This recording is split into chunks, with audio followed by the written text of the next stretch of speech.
Welcome back to Road Atlanta. How we doing out there, Atlanta? Make some noise! Oh, I mean, come on. Come on. 20 years. Formula Drift was built here. This is the womb, the birthplace. This is where we gave birth to Formula Drift. Make some noise, Atlanta! We're getting ready to send it for 20 years. We got a packed house, the most ticket sales we've ever had here at Atlanta. So, at this time, you can see all the cars are prepped, rip-roaring, and ready to go. So at this time, if you could, please stand and acknowledge the young men and women wearing blue t-shirts. Down there on track, they've made a commitment to serve in our United States Air Force. To honor their commitment, remain standing while Major General Newberry administers the Oath of Enlistment. Good evening, racing fans. What an outstanding evening here in Georgia. And I just want to give a shout out, first of all, for all the active duty, Guard, Reserve, and veterans in the audience. Thanks for your service.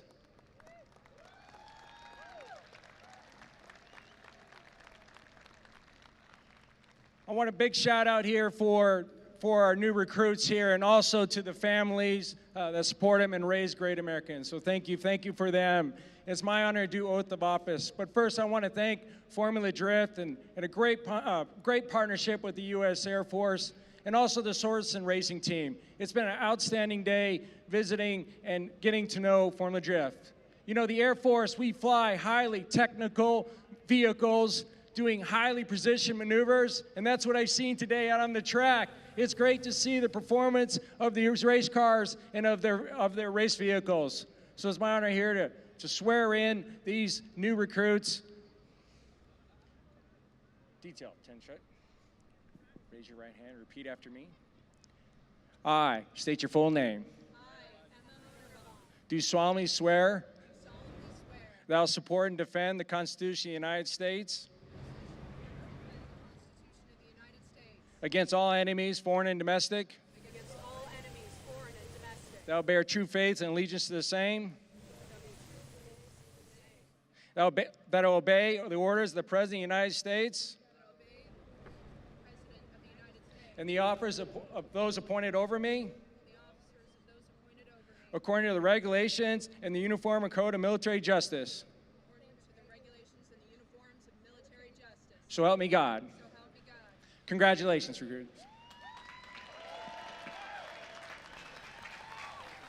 Thank you so much to those young men and women, and thank you to Major General Newberry. Now please remain standing and remove your hat, because presenting the colors, Robbins Air Force Honor Guard. Singing the national anthem is Tashoya Darden.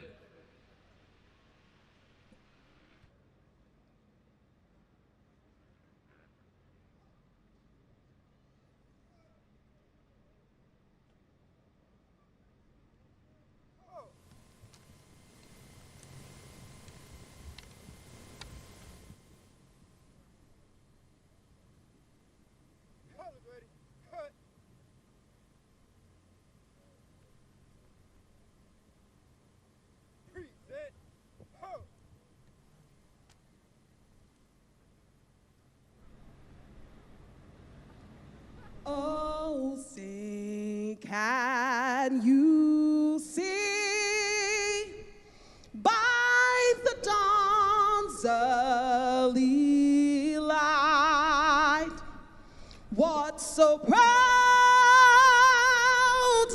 we held at the twilight's last gleaming, whose broad stripes and bright stars through the perilous fight o'er the rampart we watched were so gallantly streaming, and the rockets spread glare, the bombs bursting in air, gave proof through the night that our flag was still there. Oh, say, does that star-spangled banner yet wave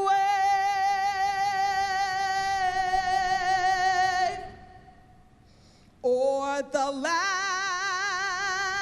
of the free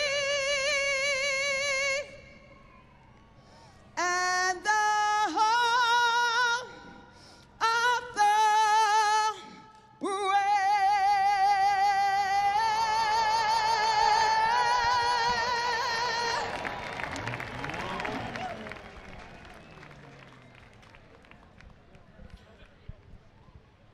Make some noise one more time for our national anthem singer, Tashoya Darden. Robbins Air Force Honor Guard.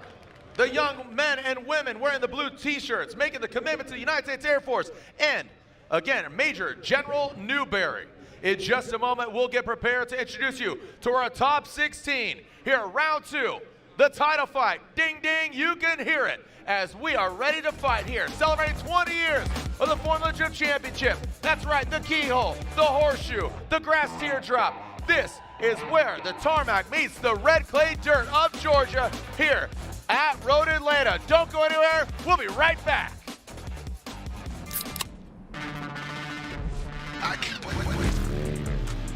Rockstar energy gets me energized so I can go out and send it. Hustle on.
I watched my first race yesterday. You're on the team, kid. It's orientation day. Hey, new guy. Let's get you up to speed. Lunchtime.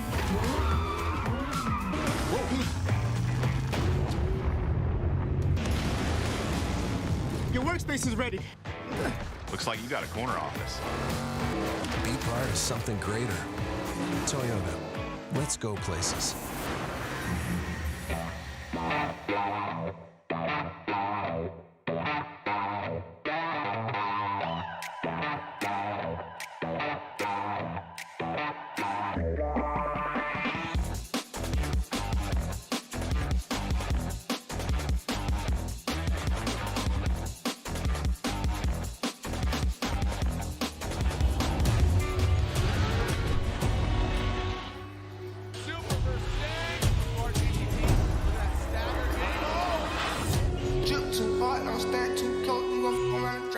Off this way, doing all these shows. I've been on the road, I don't care where I go, as long as I get paid. Bad little vibe, she been on my mind. Soon as I get back, she can shred. Do this all the time, this ain't no surprise. Every other night, another movie getting paid. Drip too hard, don't stand too close. Off this way, doing all these shows. I've been on the road, I don't care where I go, as long as I get paid. Bad little vibe, she been on my mind. Soon as I get back, she can shred. Do this all the time.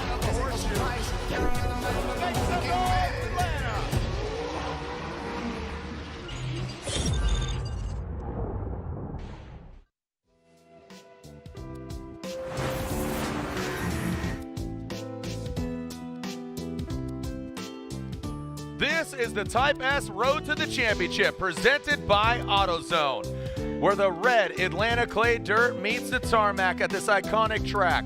20 years ago, 2004. That is the keyhole. It was paid for us for Formula Drift, and what some people deemed as a fad is here to stay. I mean, history has been made here. Gears, beers, and tears have been shed here, and guess what? We are back at it like a track addict. Thank you so much for joining us out here at this iconic track, the Michelin Raceway Road.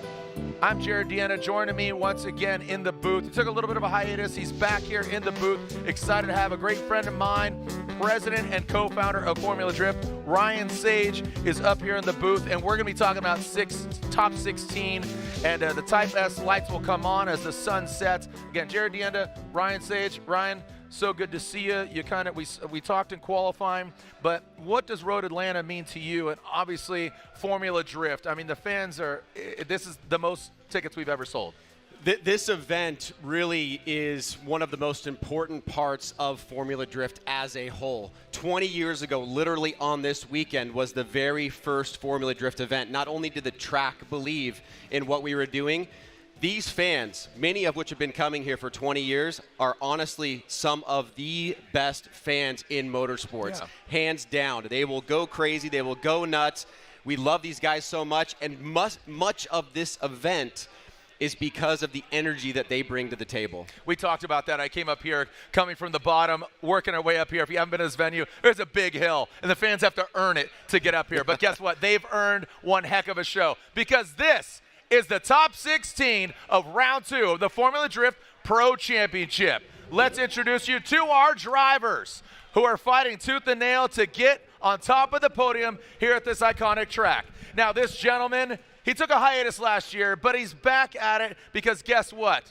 He was our #1 driver to go into qualifying yesterday, and that stood the test of time throughout yesterday. He's our #1 qualifier, 2-time champion, the Monster Energy Nitto Tire Ford Mustang RTR Spec 5 FD. Make some noise for Vaughn Gittin Jr.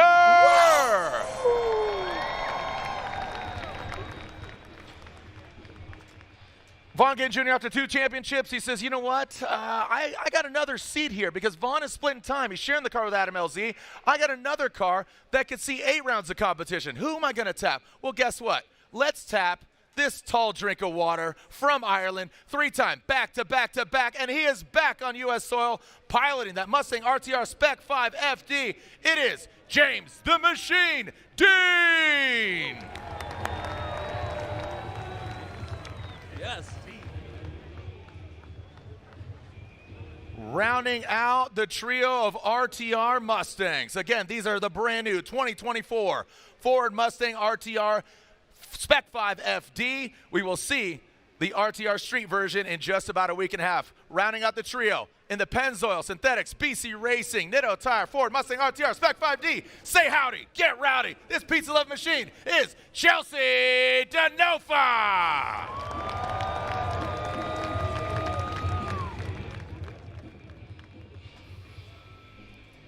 Look at that, throwing all the shade with the umbrellas. You can't even see him, but you can see the gold nose, the gold tail, and there he is. He is your back-to-back and defending three-time champion, joining the exclusive alum among that of James Deane, Chris Forsberg, and now a three-time champion. He's got the star on his back, piloting that Rockstar energy drink, Toyota GR Supra on Nitto tires. It is Frederick, the Norwegian Hammer Aasbo.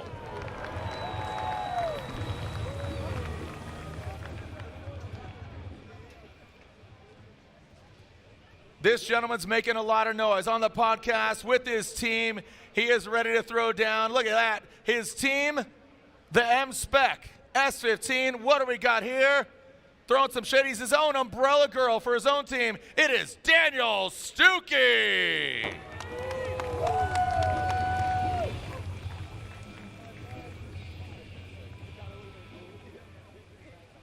Coming up from Minnesota, don't you know, he is non-stop tuning this LS Power 350Z on Kenda tires. Make some noise. It is Alec Robbins.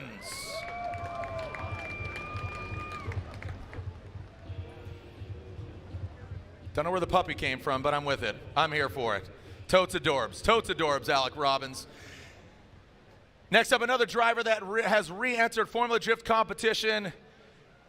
He carries some deep dish wheels and some big angle and has a feverish fan base. The Yellow Speed Racing Kenda tires, about to get nuts with the energy wheel in his hands. Car number 808, it is Forrest Wang. Let's go, baby. Let's go.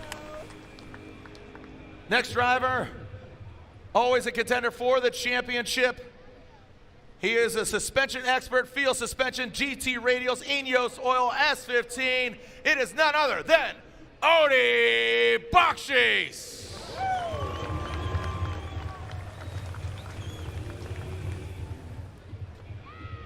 The carbon Kevlar shrouded BMW, brand new title sponsor, Mr. Cool. He is the pride of Paducah. He's on those Vitor tires. Cash Racing, Jonathan Hurst.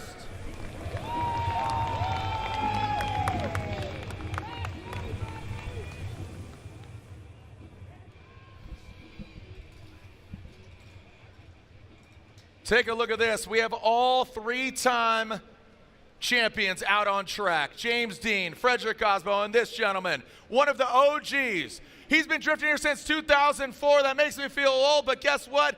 We age like fine wine, baby. We age like NOS energy drink. Piling this NOS energy drink, GT radials, all new. Nissan Z, three-time Formula Drift champion, Chris the Force Forsberg.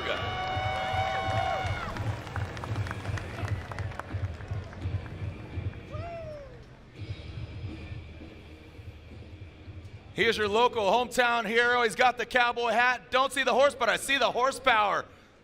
That asphalt anarchy. Comp cams, Kenda tires, Yellow Speed Racing, Corvette. It is Full Pull Taylor Hall.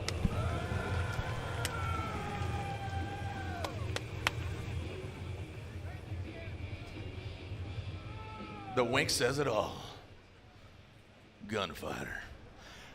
From the Pacific Northwest, in that royal purple, O'Reilly Auto Parts, GT Radial, TireStacks.com, Rain-X, 2JZ, BMW. It is Dylan the Dozer Hughes.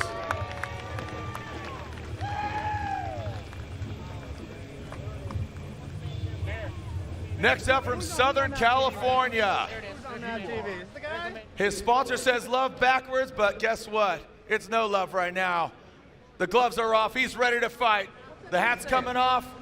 He's in that Evil Auto Works GT Radial Nissan 370Z. It is Jeff Jones.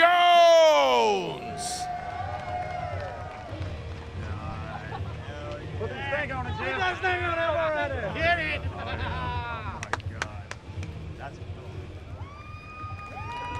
Next up, this gentleman coming to us from New Zealand, an exotic car, an exotic driver, a multiple champion, road racing and drifting. Excited to see him here in top 16. Again, representing New Zealand, the heart of racing, Aston Martin. It is Darren Kelly.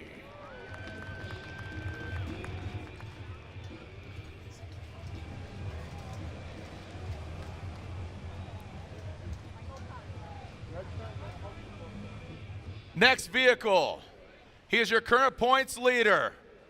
He is a championship contender. He's fighting tooth and nail. The 777 in the Borla exhaust, Heatwave, Lean Customs, GT Radial Corvette, wrapped around those Forged Star wheels.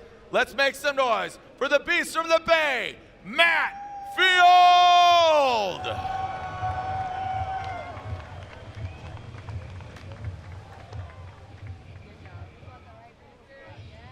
To round out our top 16 drivers, again, we've seen James Deane come back.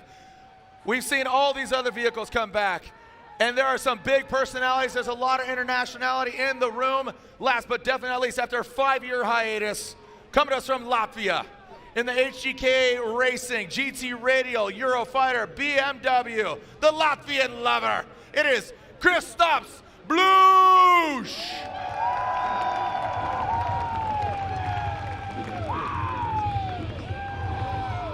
Those are your top 16 drivers. We are live around the world. Let everybody know it's going down for our 20th year. The Formula Drift Championship, round 2. Thank you so much for joining us out here. My name is Jared Deanda. I and Ryan Sage will be your tour guide from 16 till we find out who wins here for the 20th year ever here at this iconic track. Thank you so much for joining us out here. And you can see the keyhole being paved, and we are ready to send it. Atlanta, let them know you're here and you're ready to send it. Make some noise, Atlanta. Oh, come on, the lights haven't even, the sun hasn't gone down. You guys are anticipating this. I said, make some noise, Atlanta.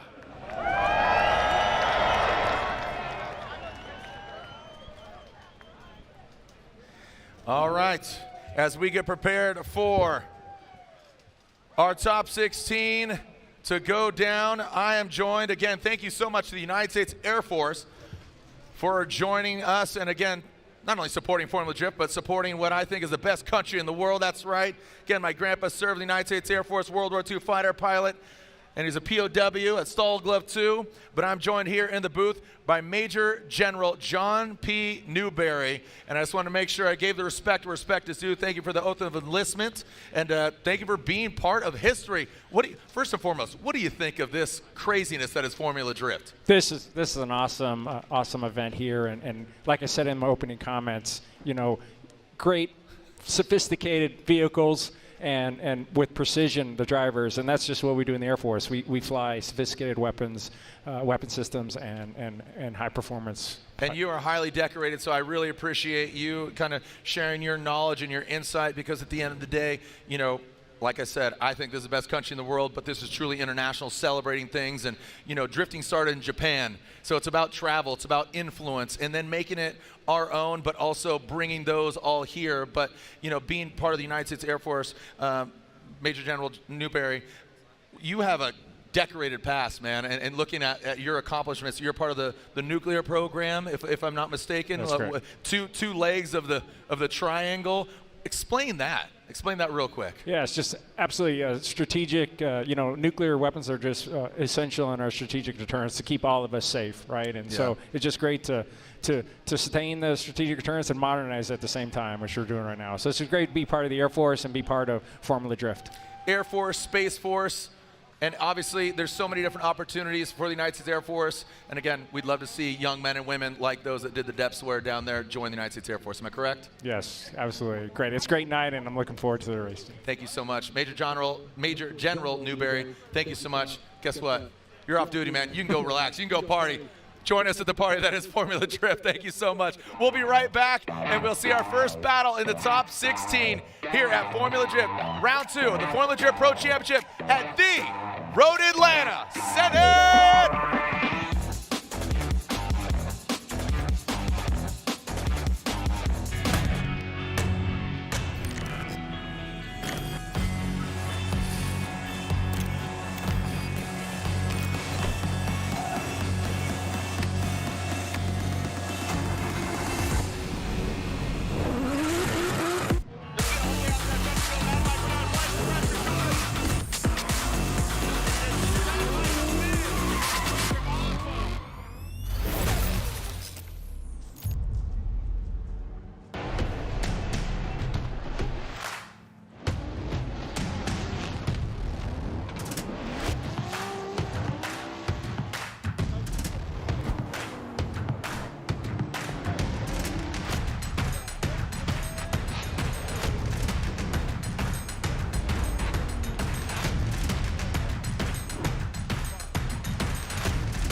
GT Radio.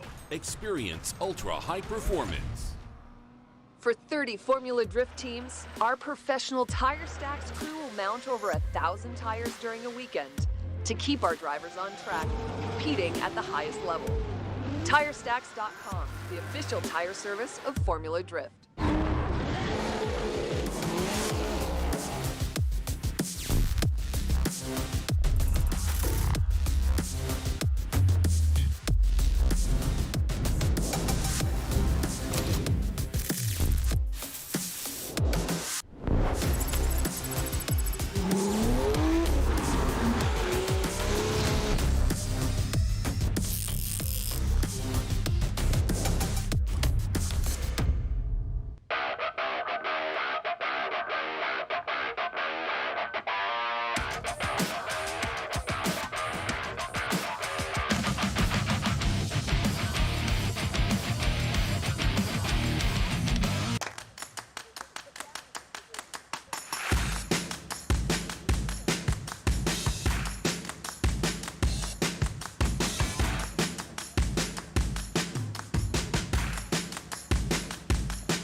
Man, we got a packed house here. Ryan, in between 32 and 16, it was hard to go anywhere. You know, down the hill, up the hill, down to see the fans. I mean, every manufacturer's throwing out goods.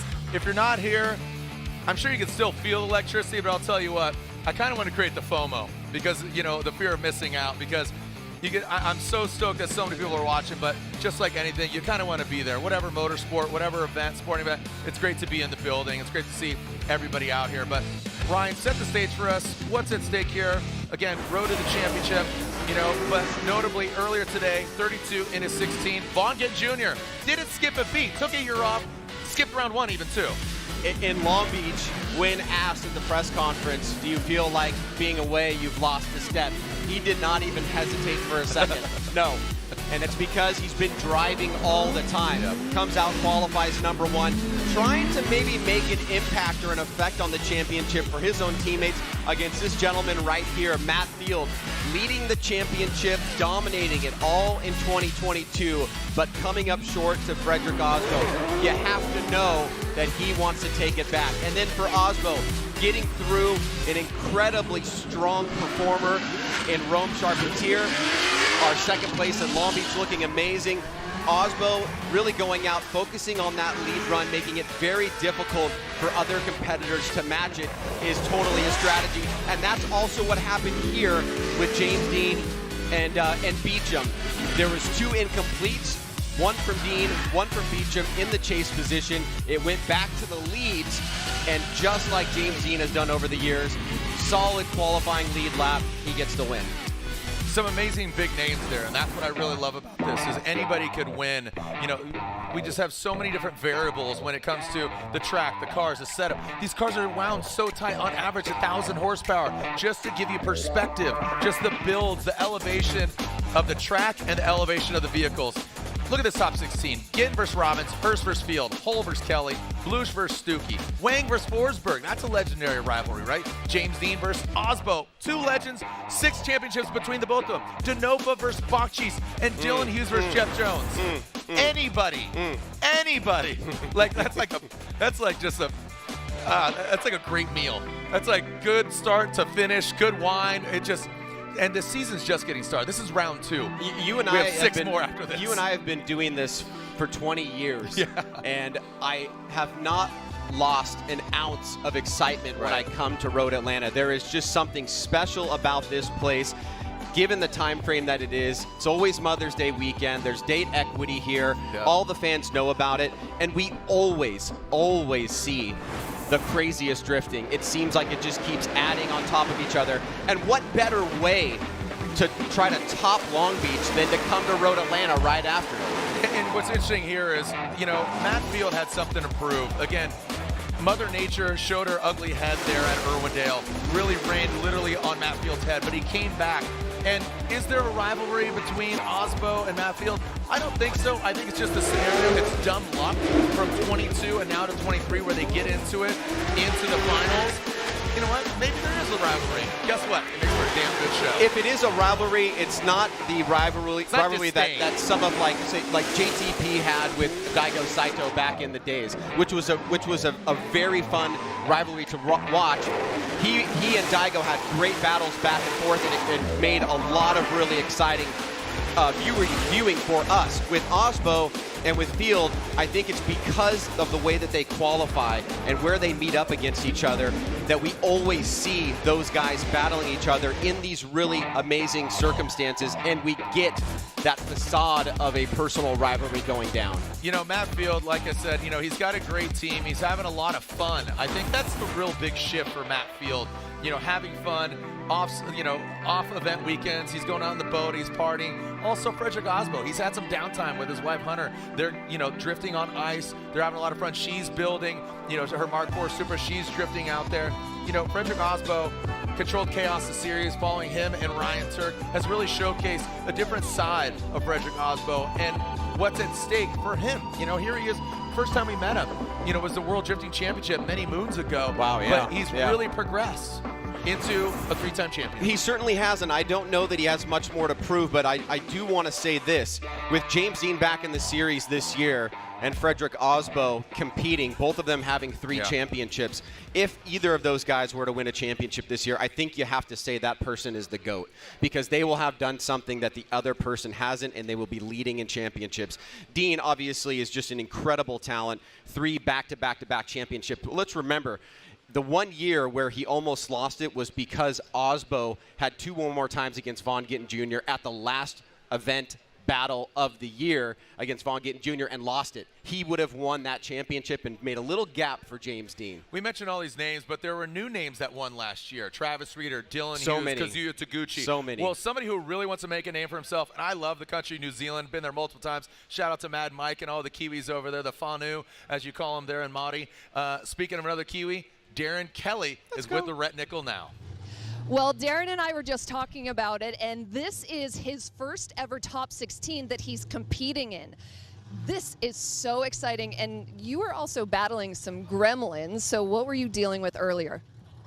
Yeah, we've changed a lot this weekend, all for the better. It's all feeling really good.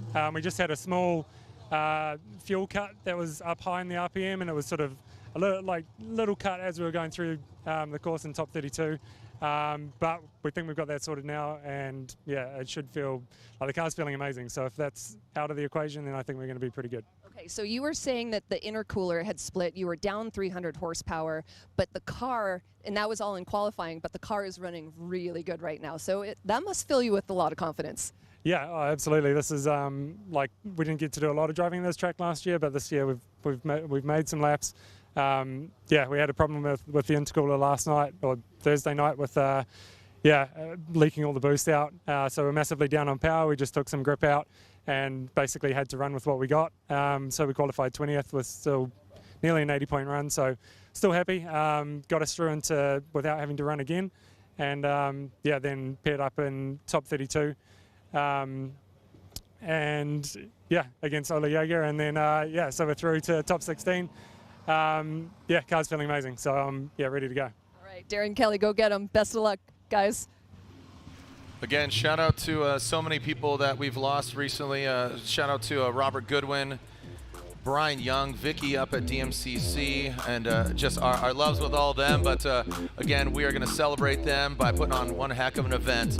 Thank you for all those that have been with us, that are with us, and are celebrating them. So we are kicking it off with our first battle. Really excited about Vaughn Gittin Jr. When we come back, he's going against Alec Robbins from Minnesota. That's right, 20 years, the Formula Drift Championship here at Road Atlanta. It all kicked off in 2004, but guess what? It's going down once again for another year.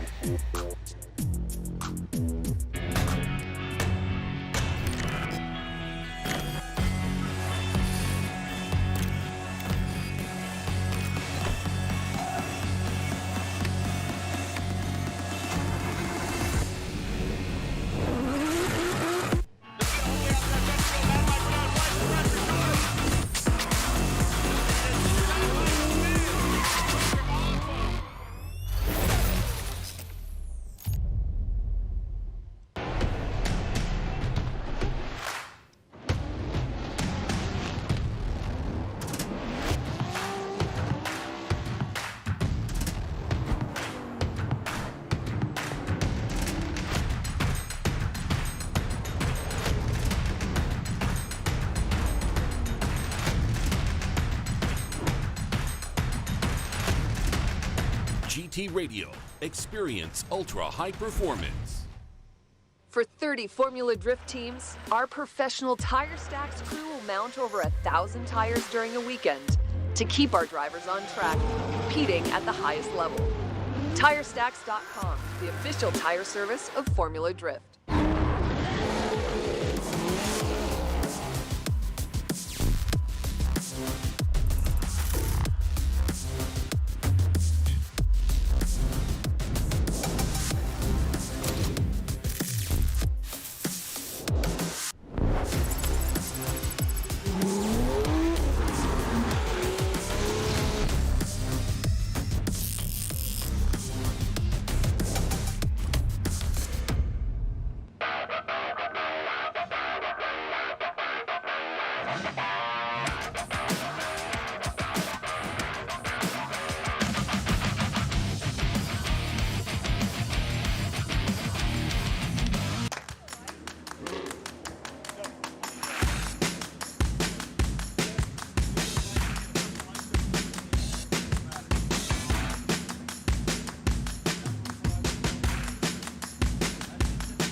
Brought to you by Air Force, aim high. Type S, the official lighting sponsor of Formula Drift. Lights, camera, power, fun. GT Radial, experience the performance.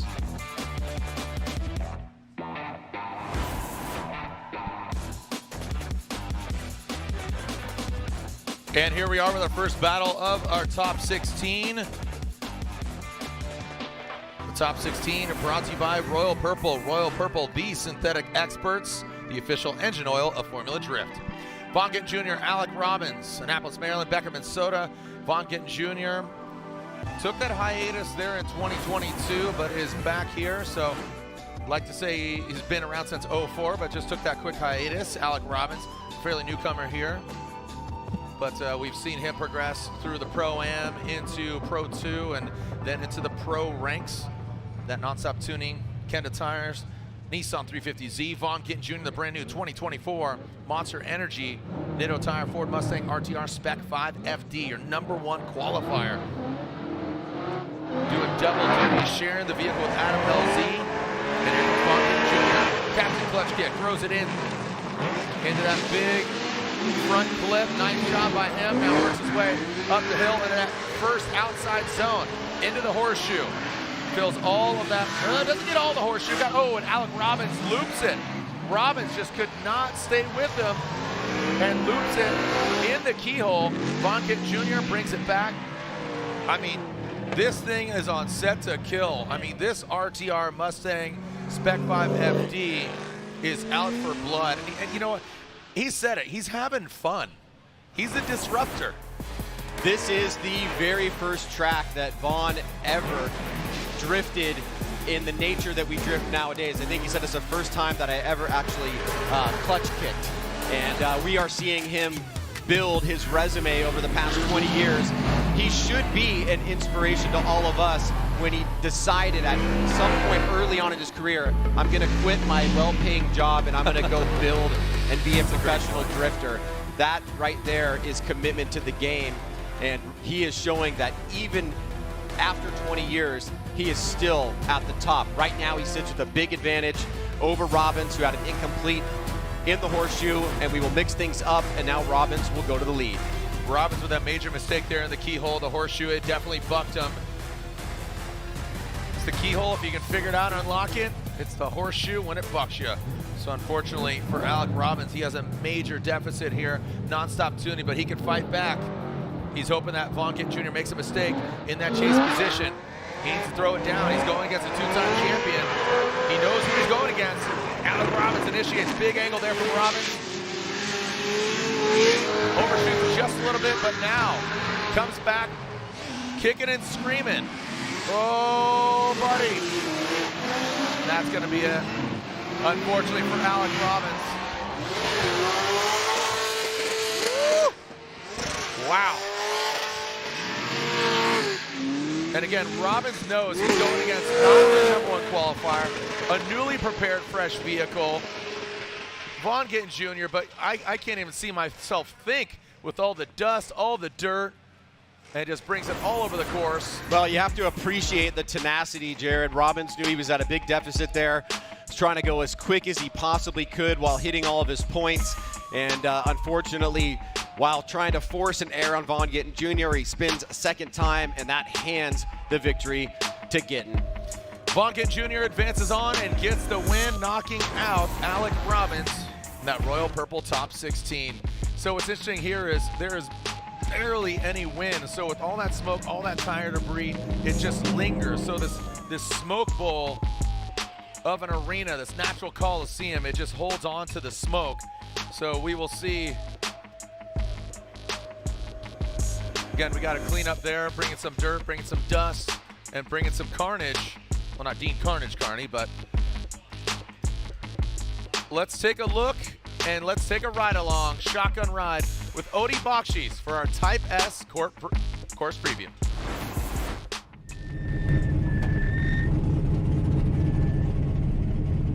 What's up, guys? Odie Bakchis here. We're at Formula Drift Round 2 at Michelin Raceway Road, Atlanta. This is the Type S course preview. So I'm in the start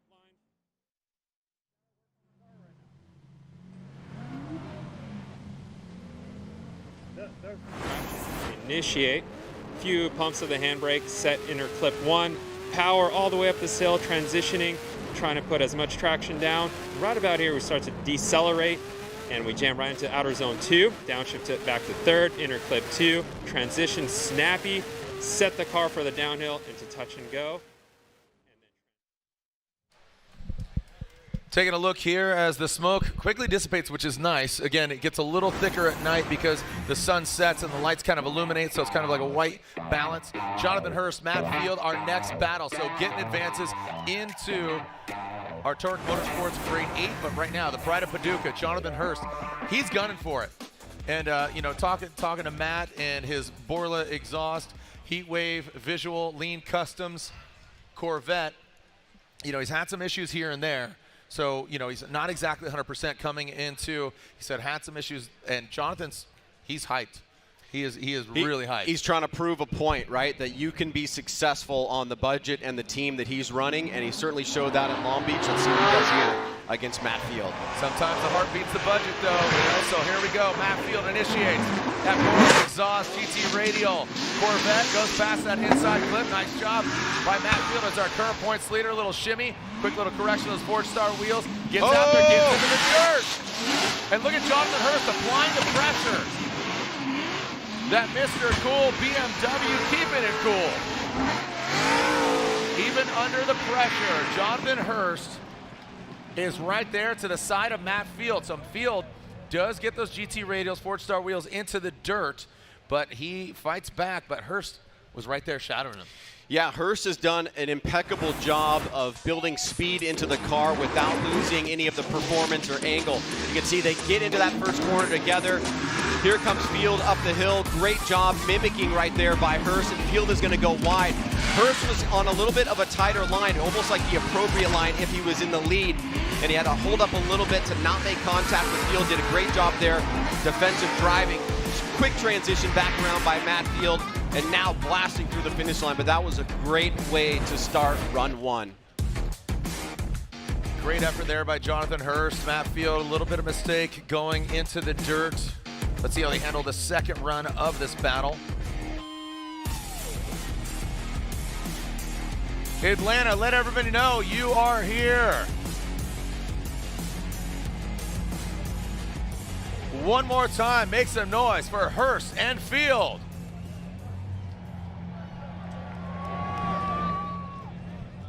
Here we go, Jonathan Hurst will lead. Matt Field giving chase, our current points leader.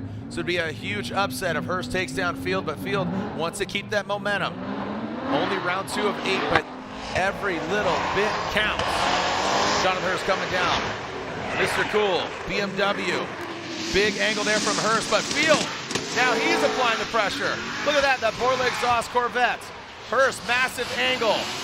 Built all that second outside zone.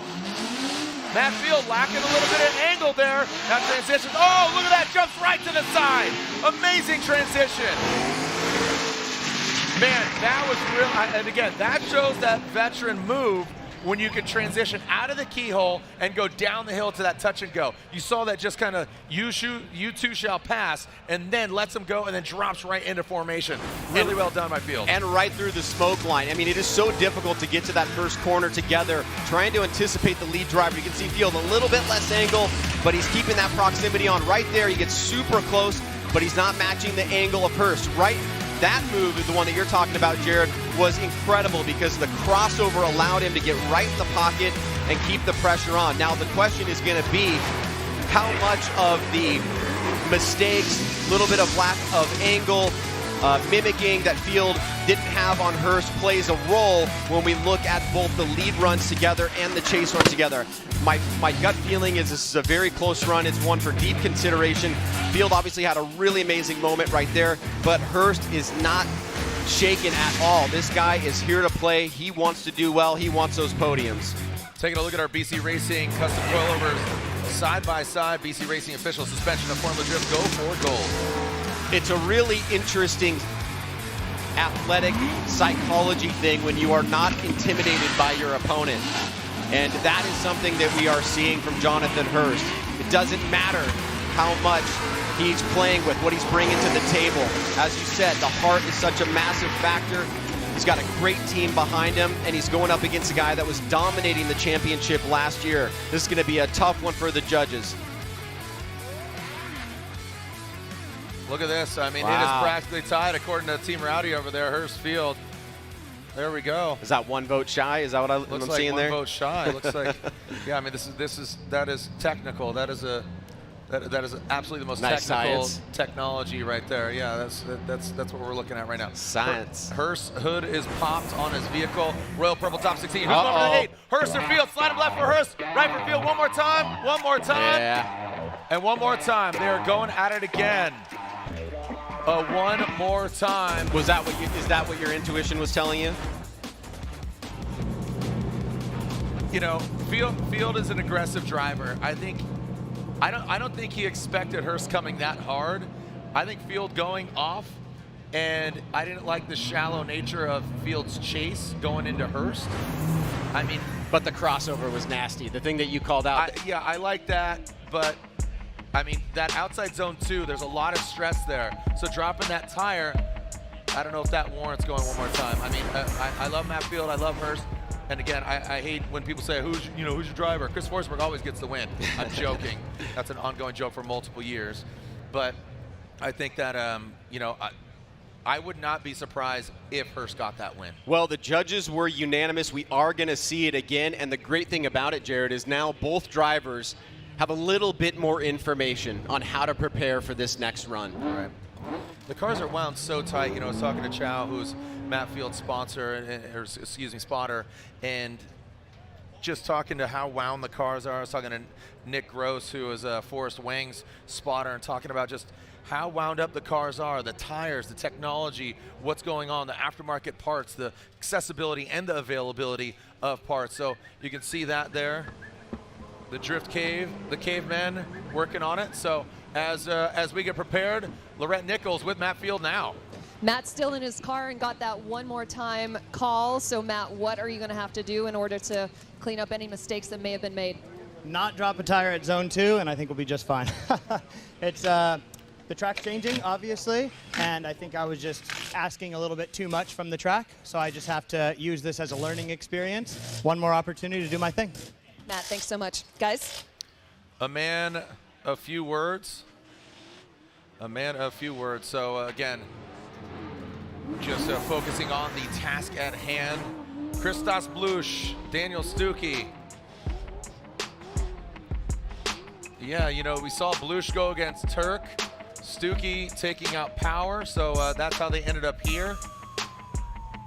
And we are hearing that, it was supposed to be Darren Kelly versus Taylor Hull, but Taylor Hull did call a competition timeout. So that Comp Cam's Corvette calling a comp timeout. So we'll go back to the Aston Martin versus the Vet. When I saw the petition come through for that man on the right, I can't tell you how excited I was. Yeah, I know, right? Just such a good, big personality from Latvia. Saw him 5 years ago. Again, one of the most just soft-spoken, funny, just stoic. It's almost as if he didn't even leave. The car's basically exactly the same color scheme, everything except for the stickers. I come back and crush souls. That's what happens. But you've got to go through Daniel Stuke, who is just definitely a human golden retriever. Always got a smile on his face and looking to have some fun. Stuke, past that inside clip, transition by the M-Spec Performance Vitor S15. Look at that. He's piecing out on Christos Bluss. Comes up a bit short on the outside zone 2. Takes a weird, awkward line. You saw that wide swing and then tightens it up. That gives Christos Bluss an opportunity to catch up. Now past that inside clip as Christos knocks it out of the way. So Stuke and Bluss. What do you got, Ryan? Well, Bluss is known to be an incredibly aggressive chase driver, and you can see right there he's not afraid to try and get door to door. Stuke, on the other hand, great job. He almost walked Bluss all the way up the hill and pushing with a lot of momentum. Unfortunately, cuts the line a little bit, leaves the door open for Bluss right here to regain proximity, regain control. So Stuke did a great job getting away without making mistakes, but once he got to outside zone 2, he ran that shallower line, which pushed him wide on the inside clip. And we saw Bluss able to close the door. A good back and forth battle there to start things off. And now we will switch it up. Let's see what we get from Christos Bluss now leading. Christos Bluss, the HGK GT Radial BMW will lead. Daniel Stuke in the M-Spec S chassis will give chase. So Christos had some words with him. His first event back after 5 years. He did not have his vehicle overseas to the States for Long Beach, so this is his maiden voyage. Looks like Christos Bluss catching a little bit of a rumble strip once and twice. Now getting into that rumble strip in outside zone 1 and outside zone 2. Now Stuke taking a bit of a shallow line into that inside clip 2. Headed back down the hill, the Vitor tire, S15. I think there's some windows of opportunity for refinement on both sides of the lanes as far as lead versus lead, chase versus chase. But yeah, this track has so many complexities to it. Downhill, off camber, uphill, in the keyhole, back around. You can see right there on initiation, a little bit of struggle from both drivers. Stuke was surging, a little bit less angle there from Bluss. Bluss does a much better job than Stuke in outside zone 2. Stuke, I think, smartly cuts the line to gain proximity, but obviously that's going to be a sacrifice. Great job on the touch and go back around, and Stuke right there, incidentally driving through the smoke line, is a great job staying on course there. As you can see, Bluss tapping that inside clip, starting to walk, and a lot less angle there from Stuke. But I think even though that's going to be considered a deduction, I think it was smart for him to gain proximity there and not allow Bluss to get a big gap going down the hill. Right here, Stuke is basically driving blind through the smoke line, comes out of it towards the end, and we got ourselves a wrap. You know,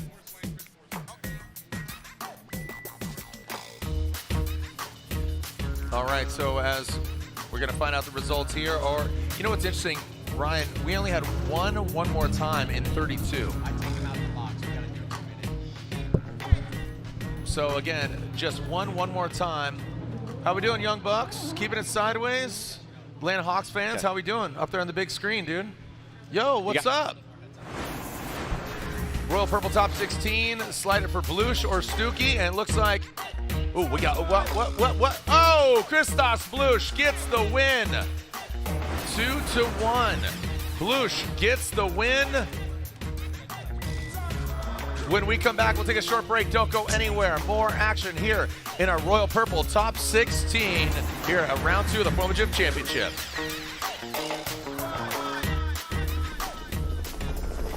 When I started as a stunt driver, I had to create my own path. So I got in my Ford and I got to work. Literally every moment of the day, I just trained. And now I can confidently say that I'm one of the top drivers in this industry.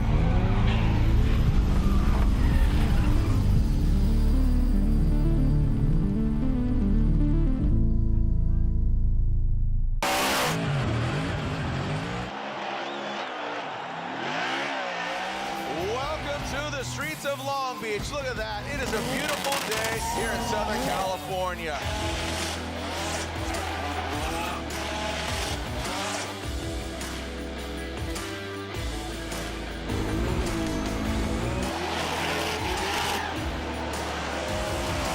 K&N, the official performance air filter of Formula Drift. NGK makes ignition coils. Why? Because we prefer a running partner that can keep pace. We know ignition, and since our spark plugs don't run alone, we put some of our energy and expertise into making better coils. NGK ignition coils are engineered to OE durability and performance. And because we race to win, we improve the design, testing, and validation of our coils for better performance. NGK spark plugs and coils, better together.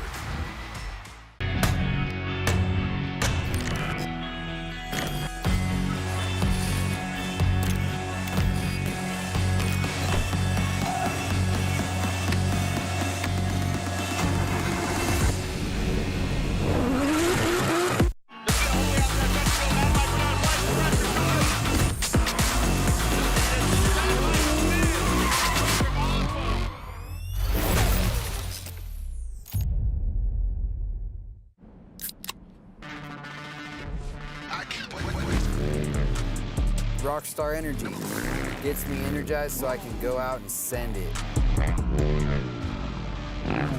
Hustle on.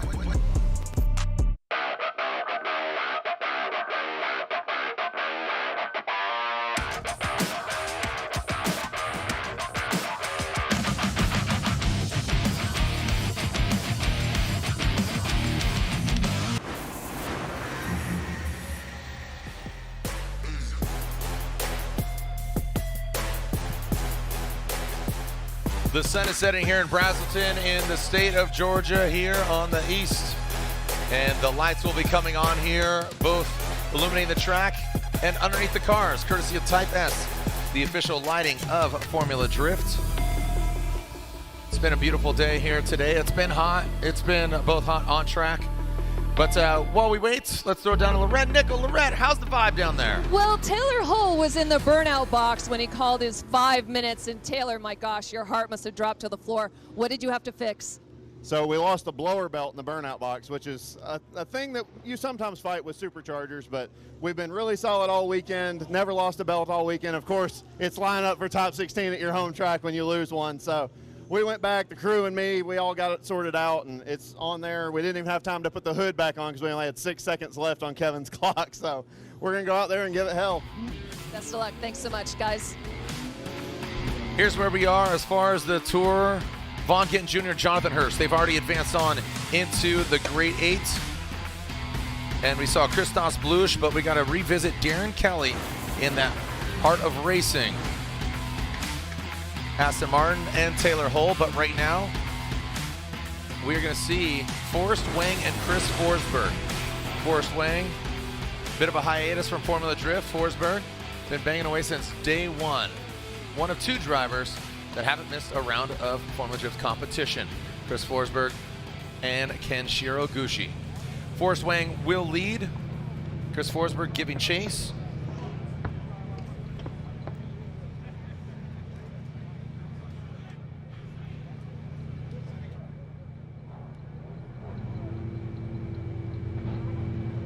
Just a correction there, I said that Hurst, that is going to be a one more time. That is not Hurst getting the victory. That it will be a one more time. Forrest Wang versus Chris Forsberg. Forrest Wang coming down the hill, initiating with that Yellow Speed Racing S15. Chris Forsberg, NOS entering all new Nissan Z. Chris Forsberg, the GT Radials, gaining ground on him, going to the outside zone too. Forrest Wang filling all of it. And Chris Forsberg navigating past that inside clip 2 and past the touch and go. And bringing it on in. So again, you saw initiation, run it back again here, Forsberg, or excuse me, for Forsberg and Wang. Right? Well, Jared, if you're a hardcore fan, these guys definitely have history. They are going to push here. Forrest Wang, smooth and silky. Chris Forsberg, 3-time champion, and you're seeing the results of that right there. Super deep into that outside zone as Wang Forsberg touching the right front of Wang as they transition back around. Great job coming down the hill, perfect on the touch and go. Forsberg not letting him get away as they wrap around this last inside clip and through the finish line. Great job by both guys, but as expected, Forrest Wang coming out strong with one of those really silky, smooth, and clean lead runs. This kid saying Chris Forsberg the GOAT as he is one of 3 of the 3-time champions. Let's go. These young bucks here, Logan and Ian, seeing their names down there. Logan and Ian, big Forsberg fans, cheering them on. Ryan, you talked about it on the top of the show. All right, contact with an incomplete, so basically... Without. Yeah, without. So basically, both vehicles are able to inspect their vehicles with no repercussions of a competition timeout. Yeah, and the reason why we do that now, which is a new rule, is a lot of times when we used to have it where any contact had to be given fault so that one person could have a longer competition timeout or be rewarded a competition timeout, the scrutineering of that ended up taking more time than if we just let them check the cars. Right? So when you have a situation where there is not an incomplete, we give them a courtesy, hey, check it out, and then the judges just put in that contact into the overall judging equation. Take it into consideration. Yeah. Got it. There we are seeing Forrest Wang lining it up, seeing the alignment there. They can see they run a tape measure in front and back and see what the toe is like, seeing what kind of setup they got, see if it's knocked out of adjustment. All right, as we got a moment here, Chelsea Denofa's got our BC Racing clip tip.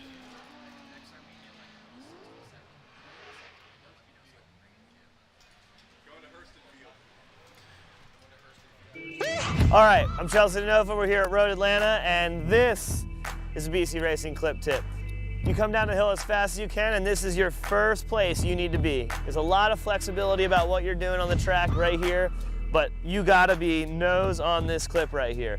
Coming down the hill and picking it up is pretty easy, but if you actually hit it, it sets you up really poorly to go up the hill, and it screws you for on the way down because you have no clip to look for on the way down, and then you're just trying to find this colored paint through the smoke, which is impossible almost. So it's more important not to hit it on the way down than on the way up. That's your BC Racing clip tip.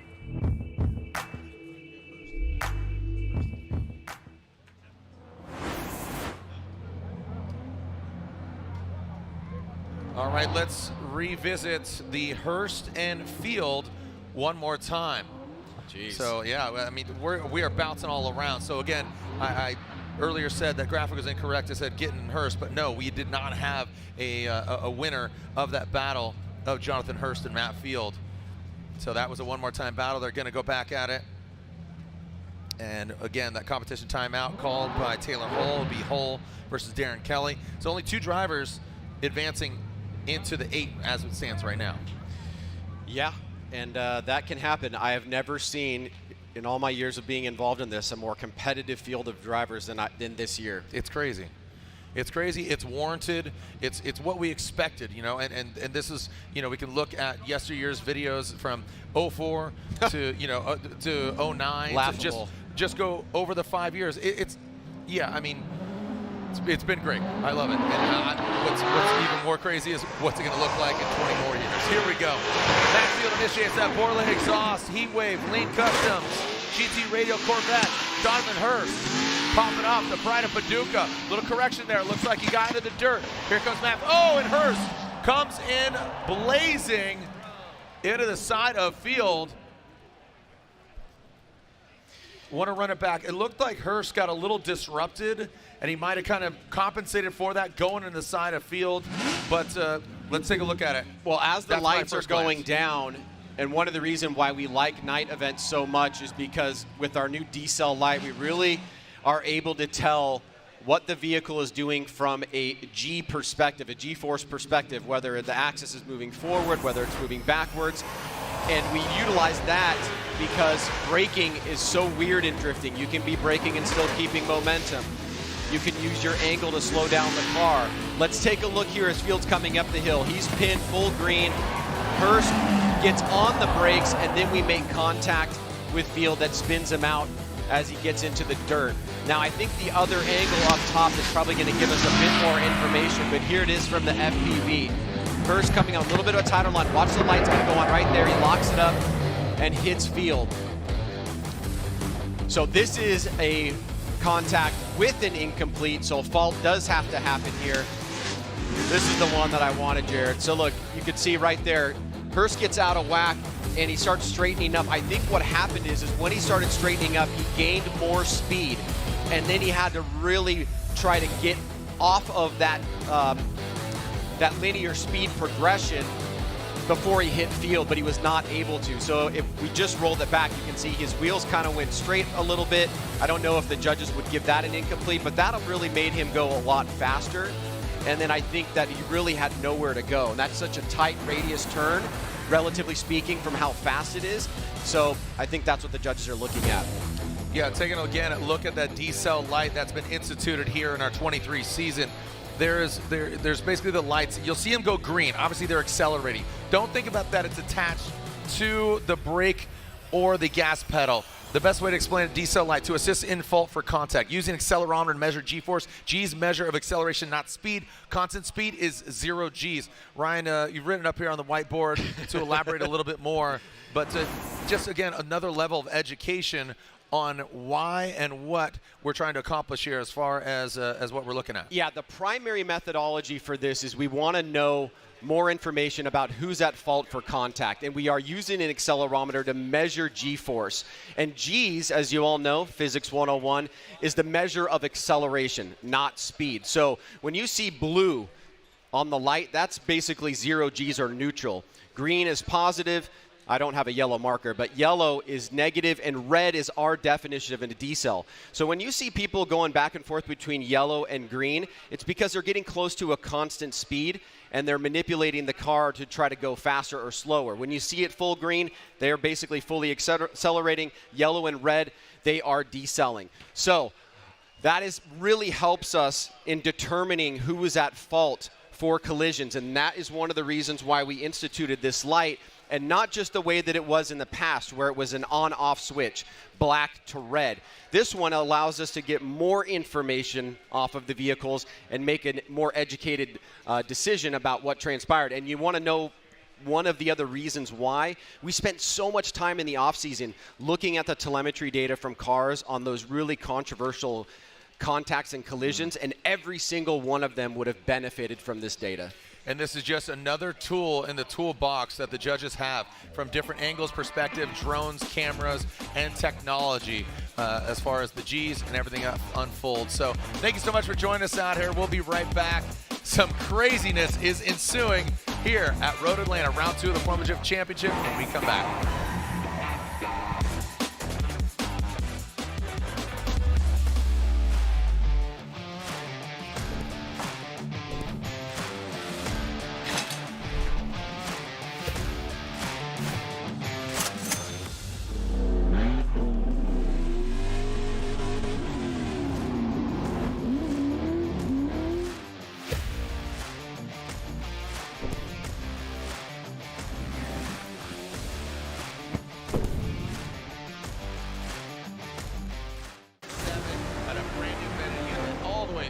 Just throws a early transition.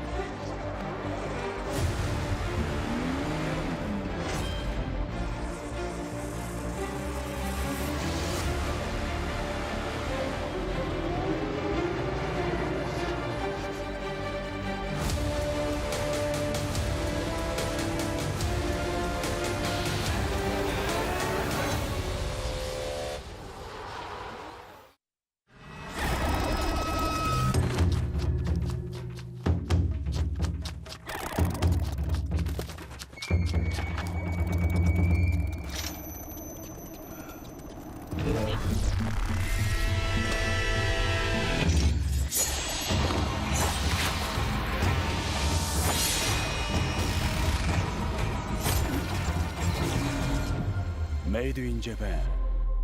Breed. Passionate about a life in racing? Circle track, drag racing, drifting, or monster jam. Find it all at the University of Northwestern Ohio. If you want to get everything you need to know about monster jam, about motorsports, you got to go to UNOH. It's been the best opportunity I've ever taken. I've gotten so many opportunities, so many different connections. You build every basic skill that you need to be able to work in racing and get your foot in the door. See where your future can take you with a high-performance motorsports degree from the University of Northwestern Ohio.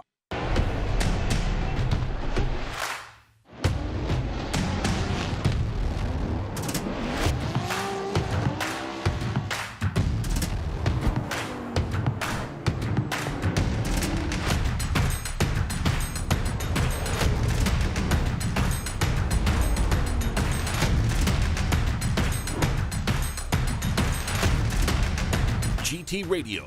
Experience ultra high performance.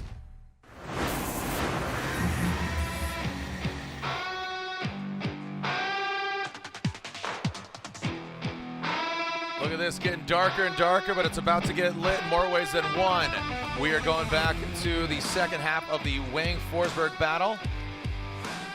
Y'all looking great out there. You Formula Drift fans, got the bucket hats, got the dresses. Look at that, Gittin and committed. Yeah, what's going on? You're on the big screen. Hey! Oh, check out my man right here. He's dialed. He's been having a day. My man had a day right there. All right, so we are taking a look at Matt Field. And again, Jonathan Hurst was deemed at fault. So Matt Field can work on his vehicle. Hurst, if he wants to work on his vehicle, he would need to call his competition time out. Right now it's Forsberg versus Wang. Again, this is the second run of this battle. Wang led on the first one. Now Forsberg will lead. Awesome enter drink. Nissan all-new Z on GT radial tires. Initiates into that front clip. Big angle there from Forsberg. Forrest Wang. Slides past. Big angle from Forsberg into that second outside zone. Just barely taps it now into that inside clip. Goes Chris Forsberg. Pulling out of the keyhole, and Chris Forsberg separating Force Wang, great angle from him, wraps around that final inside clip. Now remember, we had that contact between Forsberg and Wang. Digest both the runs. Who comes on the top? And I don't think the contact, it might be a slight negative on Forsberg. It didn't really affect Wang too much, but Wang had an incredible lead run. So how can Forsberg come back and fight against that? And can Wang do a great job in the chase position? Wang gets a little bit tight there on the touch and go, and you can see that he shoots way wide out onto the rumble strip, trying to gain ground here against Forsberg, who does a great job on that inside clip.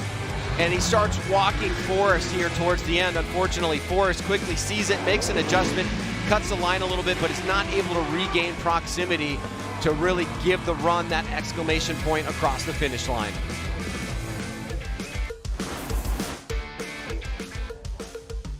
Very close, though. Yeah, really close here, but would like to see the first run here. Judges requesting run 1, taking a look at that. I think that's smart. Yeah, we're kind of bouncing around here, you know. Matt Field working on his vehicle.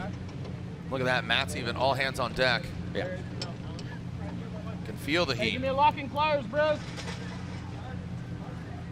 Yeah, same thing, right? Are you fucking technical here? So they do have a 10-minute allotment as opposed to the 5 minutes, but let's take a look at the BC Racing side by side. Left-hand side is the first run. You can see Forrest and Forsberg coming into that first corner together. Forrest starts to get a little bit of a gap, and then Forsberg quickly closes it.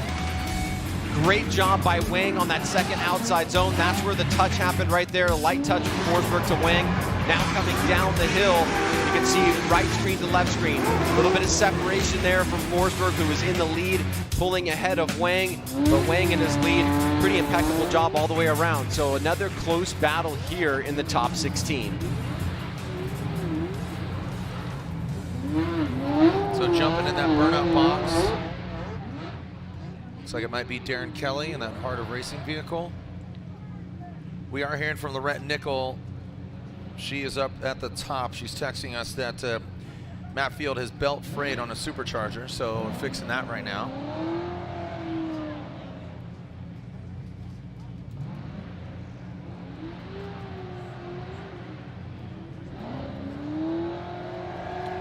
All right, shout out to Mark Mitchell. Thanks for watching Finn and Tonic out in Florida. One more time, and one more time. Yeah, I think there's some room for improvement. I think this kind of defaults to Hurst and Fields' first battle, which forced it to one more time. As you can see, working on that thing, trying to get it tight. That supercharger belt, that's what's frayed on you know, you need that. That's what happened to Taylor Hull earlier as well, and that's obviously an integral part. You're down so much horsepower if you don't have that. If you don't have that supercharger. So much of this game is about reliability round to round, and sometimes when those gremlins play a role, we've seen that happen to a number of different drivers, it can be end of the night for you. And so Matt Field and his team are going to wrench on that thing, get it ready to go, and be ready to do battle here for the one more time. Look at how we're just bouncing around here, Ryan. I think you said it best. In 20 years, just the level of competitiveness, and anybody could really win. That's what I love about what is transpiring here in Atlanta, and the shape of things to come for the entirety of the season. Let's see Darren Kelly representing New Zealand, the Heart of Racing Aston Martin. Little shimmy there on initiation. Taylor Hull, who did have issues with his belt, but now it looks like he's got it strapped back together. He's got the power in that Comp Cams Corvette, but Darren Kelly would love to advance onto the Grade 8. Now into that front clip, out of the keyhole. You can see Taylor Hull dips that. Oh no! Taylor Hull maybe down on power again, maybe an issue. It came out and it looked like it corrected. Let's take a look at it again. Again, Darren Kelly on initiation. You did see that shimmy. It wasn't the cleanest. Watch this approach. What are your thoughts, I love the sound of his car. Every time I hear it, it makes me want to borrow it and drive it down my street at 3 o'clock in the morning to annoy my neighbors. But unfortunately for Taylor Hull, even though, as you said, a shimmy by the lead driver up front, right here he gets super close. As he backs off and transitions back around, the car is going to come to a stop, and he has to almost reinitiate. I believe the judges are going to give that an incomplete. You can see the smoke line completely disappearing for Taylor Hull coming down the hill. And he had a really great opportunity. He's surging here. He's keeping the proximity on. He's trying to find an opportunity to attack. Great job on that inside clip. And right here, you can see the smoke starting to diminish. And then he becomes a non-factor for the rest of the run. All right, taking a look at Matt Field buttoned up. Now you see 3 minutes on the clock. That started at 10 minutes.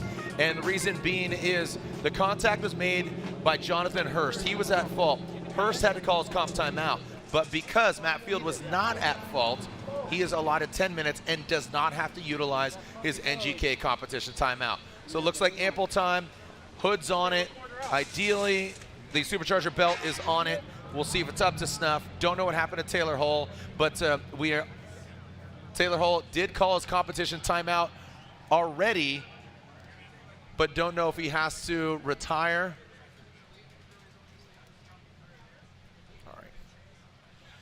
All right, talking to his spotter, his lovely wife, saying that unfortunately the belt has fallen off once again on Taylor Hull's vehicle. This is home track, doing it for Georgia, but unfortunately he does have to retire. So that'll be a DNF for Taylor Hull. That means Darren Kelly will advance on, not the way you want to win, but an advancement nonetheless. So Taylor Hull retires. He doesn't have another competition timeout. And guess what? There's a lot of exhaust notes here in Formula Drift, but this one definitely sounds pretty exotic. The Heart of Racing Aston Martin, Darren Kelly from New Zealand, advancing on into the Grade 8. He will go against Christoph Bluss in the Torque Motorsports Grade 8. Let's lay out and listen to Darren Kelly in the Heart of Racing Aston Martin.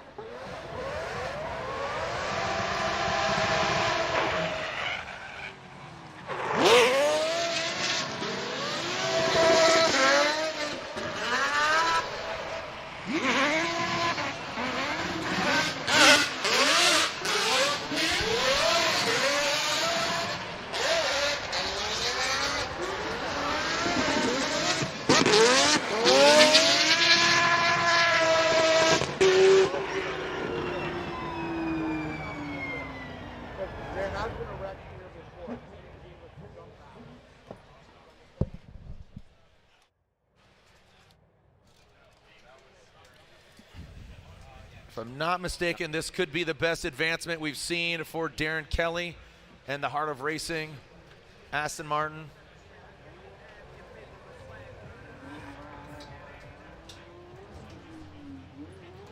And as we bounce around here once again, Hurst and Field. You can see Matt Field pulling up to that pedal commander burnout box.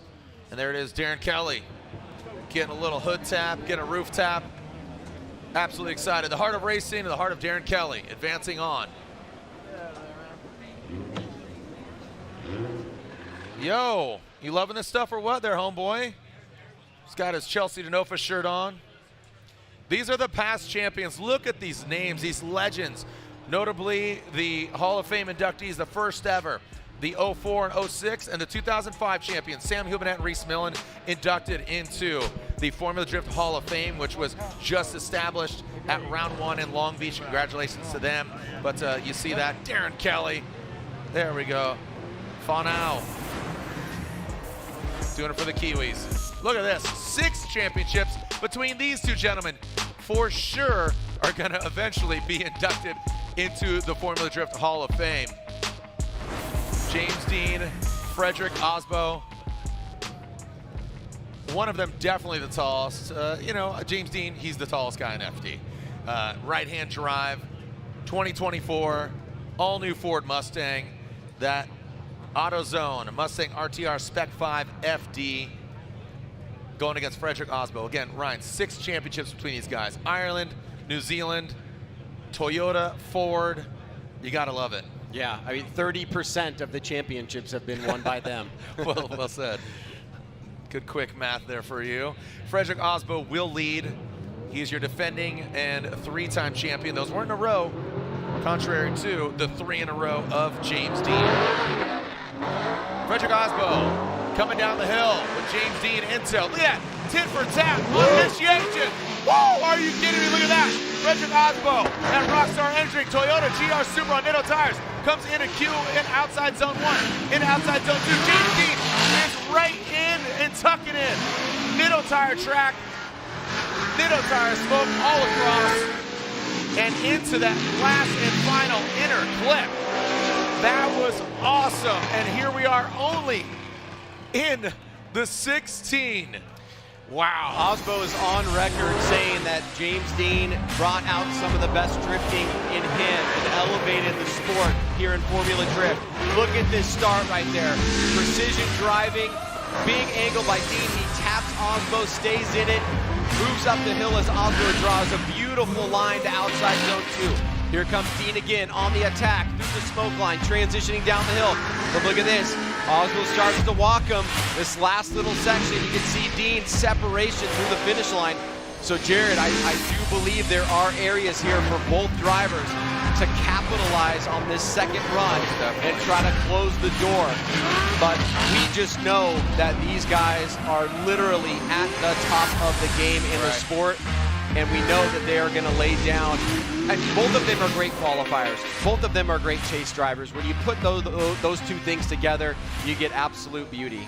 I mean, we have the only three-time champions in the top 16. Chris Forsberg, he is waiting to see how it transpires there with talking about Forrest Wang, so Forsberg and Wang. And what's crazy is, so you have Aasbo and Deane. Well, if Forsberg gets the win, guess what? We'll have another three-time champion going against another three-time champion. That's how stacked this top 16 is. Jeez. Here we go, James Deane out front, AutoZone, Mustang RTR Spec 5 FD. And you got Frederick Aasbo, great shot of those acceleration lights, right? Acceleration, green, green, green, red, hit those brakes.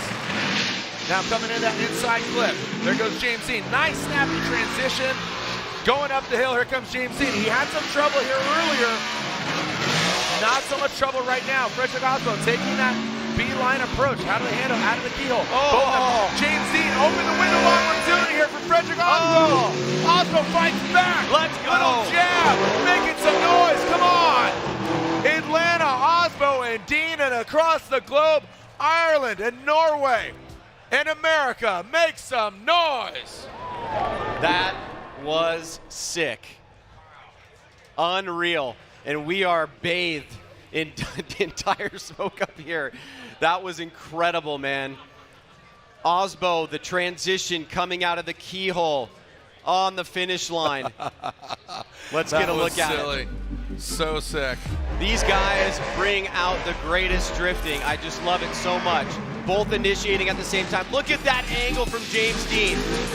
Aasbo transitioning, starting to gain proximity. Both blasting up the hill.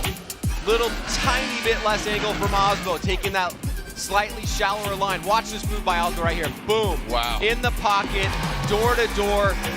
And unlike the first run, Aasbo sticks with them through the finish line and literally driving up alongside him as they cross. That was insane driving. Precision, dude. You have to know what your competitor is capable of. And Aasbo knows that James is arguably the best drifter in the world. Having that and being predictable with it allows Aasbo to take those calculated risks and get up on the inside and keep that proximity on. Great awareness by Deane there. You know, Aasbo going to the side of him, he says, hey man, great run. Aasbo did shorten up his angle up there in the keyhole. We've seen that a lot from these chase drivers, going to outside zone 2, diving in an inside clip 2. They're compromising that angle, not mirroring the angle, right? So they're kind of beelining it, kind of creating a V. So, you know, that's kind of where I'm a little contentious, but man, that going down the hill the way Aasbo executed and got to the side of him, felt like Osbo's like, yo, there's hold just that a stark difference from the touch and go to the finish line with Aasbo in the chase versus Deane. Yes, a little bit less angle in the keyhole, a little bit of a tighter line. How much was sacrificed overall to gain proximity? Those are the questions that the judges want to look at. I think that was just one of the best battles that we've seen here so far. Make some noise, Atlanta. Are you guys having fun out there? We are only in the Royal Purple Top 16. We got an Aasbo fan out there. I heart Aasbo.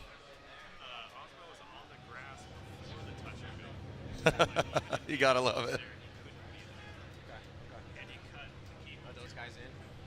All right, let's score it. Do we have a winner? Are they going one more time? What do you guys think? Where are my Aasbo fans at? Where are my James Deane fans at? James Deane gets 1 vote, 2 votes.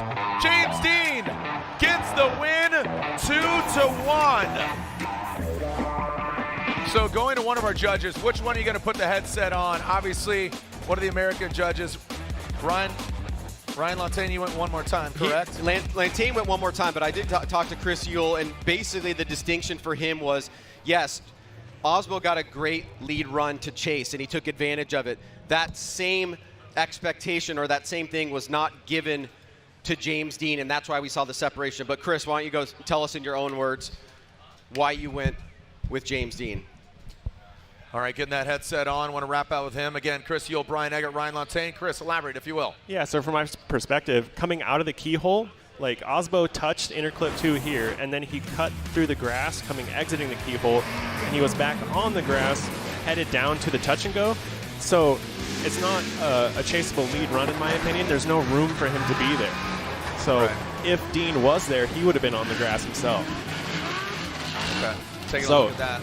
I don't, we often overshadow the powerful chase run, but the result of the powerful chase run is always a good lead. Absolutely.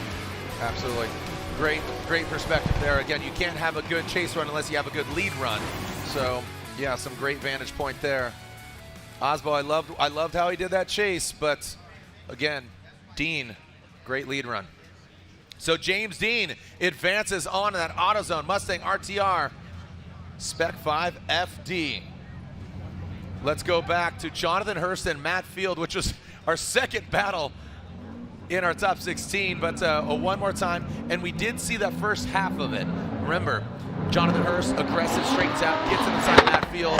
His supercharger belt broke, supposedly fixed, but now keeping it cool, Mr. Cool. Jonathan Hurst, the pride of Paducah, big angle there. Matt Field, given maybe too much room here. Matt Field, that Borla exhaust, Corvette. Woo! Wow. The pride, oh no! Watch Hurst. Comes to a halt. Watch Hurst, because it's gonna probably come down to the leads. Lead versus lead, chase versus chase. Also, let's take a look at it. Let's back it up at first glance. Did Jonathan Hurst take an unfamiliar line?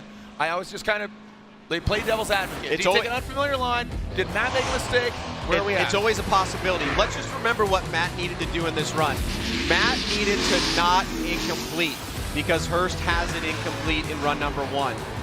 Matt is keeping it pretty close here, not door to door, but right there as he surges forward, he comes to a stop. Now, the lights are fully green from Hurst, but he did have massive angle there.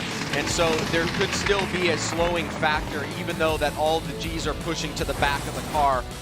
And, if it is an incomplete from Field, it will be both lead runs against each other. If it's not, then we got a bigger issue. I want to hear this conversation.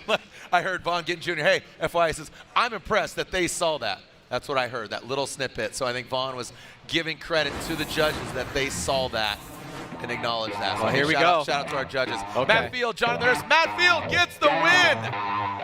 It's unanimous. Matt Field gets the win. So Brian Eggert, put on your headset. We need some description here. Tell if it was the leads being compared or something else.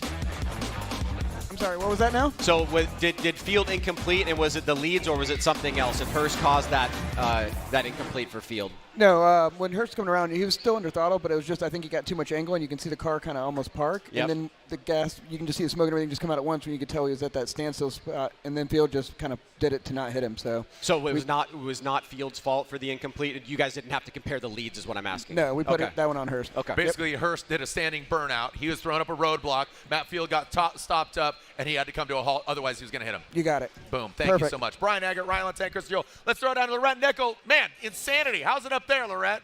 It is crazy down here. And James Deane, I can't believe we have two of the world's best drift drivers in the world facing each other, top 16. You know you had to bring everything against Aasbo. Yeah, that was very, very intense. I knew he was fast. He's one of the fastest cars back down the hill out of the keyhole. So I knew that I had to try my best from the start, and I initiated hard with him. A little bit too hard, made a bit of contact, but tried to stay in it and stay focused. I did the best that I could. We're learning so much every single lap we do in this new car.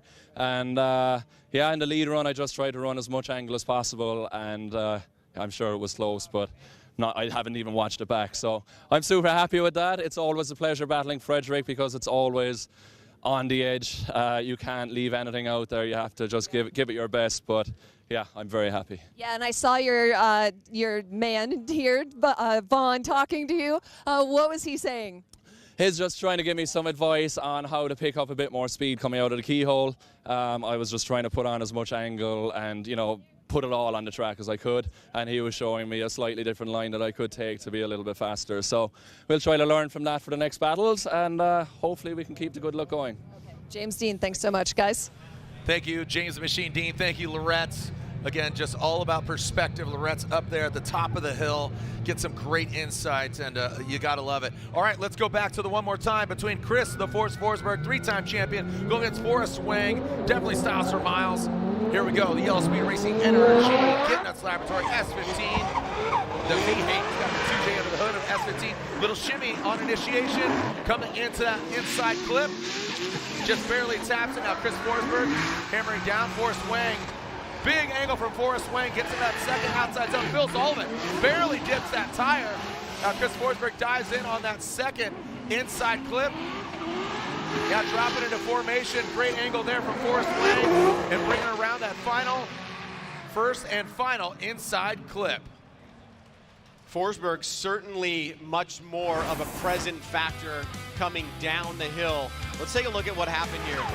A little bit of almost like a flubby initiation, a stalled initiation from Wang. I don't know if that messed up Forsberg or not, but look at the gap that was created afterwards. I'd love to get a look at that again. Now this is where Forsberg starts really attacking. From this point forward, he's right there door to door. You have to wonder, did the little kind of stall or almost stepped initiation from Wang cause this gap going up the hill here? Because we do know that once the drivers have separation going down the hill and from that first inside clip, if they do have that, it's pretty much game over. Yeah, I see the judges actually looking at so the judges up here, Jared, as you know, but many people may not know, have a quad screen, a big 50-inch quad screen with all of the camera angles that they can look at and evaluate and say, and have them all be time-coded together. Looking at the drone with camera 1, camera 2, camera 3, the FPV, and then being able to dissect what part of the course they want to look at for either of the drivers. Yeah, just run it back, and that's facilitated by Sean Adriano, who's not part of our 4-judge panel. Again, this year instituting a few different methods as far as judging. We have 4 judges, but we'll use 3 judges each round of competition with a rotating chair for an assistant chief steward. So that basically a driver steward that would then handle any protests or any issues with Sean Adriano, who has competed in Formula Drift. All right, let's go back to the action. Here we go. Chris Forsberg, NOS entering all new Z on GT radials. Initiates in that first clip. Forrest Wang tucks back. A little bit of distance. Let's see if we can catch him. Chris Forsberg gets in that second outside zone. Forrest Wang comes up a little bit shy. Now, past that second inside clip in the keyhole, Forrest Wang, similar line to that of Chris Forsberg. And now bringing on home to that final clip. Chris Forsberg and Forrest Wang wrapping out this one more time battle. Whatever is the outcome of this battle, I do believe that the judges are going to really kind of, so to speak, punish Forrest Wang for that double initiation that did not allow Forsberg to chase, if that's what they're interpreting it as. In this second run, however, Forsberg gets a much better jump here in the lead. Starts accelerating up the hill, little bit of a gap. Forrest is trying to close the door, but you can see every time he gets close, Forsberg back on throttle, additional separation here. Forrest smartly tries to cut the line in a little bit to gain proximity, but he's unable to do that as they come across the finish line. Let's see what the results are here. Forsberg and Wang. James Deane waits to see who's going against Forrest Wang. We haven't seen an FD for a little bit. Excited to see him back. Always a treat to see the builds. The big angle from Wang. Big Country Lab, shout out to the boys of the Big Wang Fangs. And there we see Forsberg and Wang waiting to see the outcome. Matt Sopa on the start line. He's doing a back to the line here for Pro. He joined me up in the booth yesterday and Thursday for Pro Spec. So Matt Sopa will join me for the 4 rounds of Pro Spec Championship.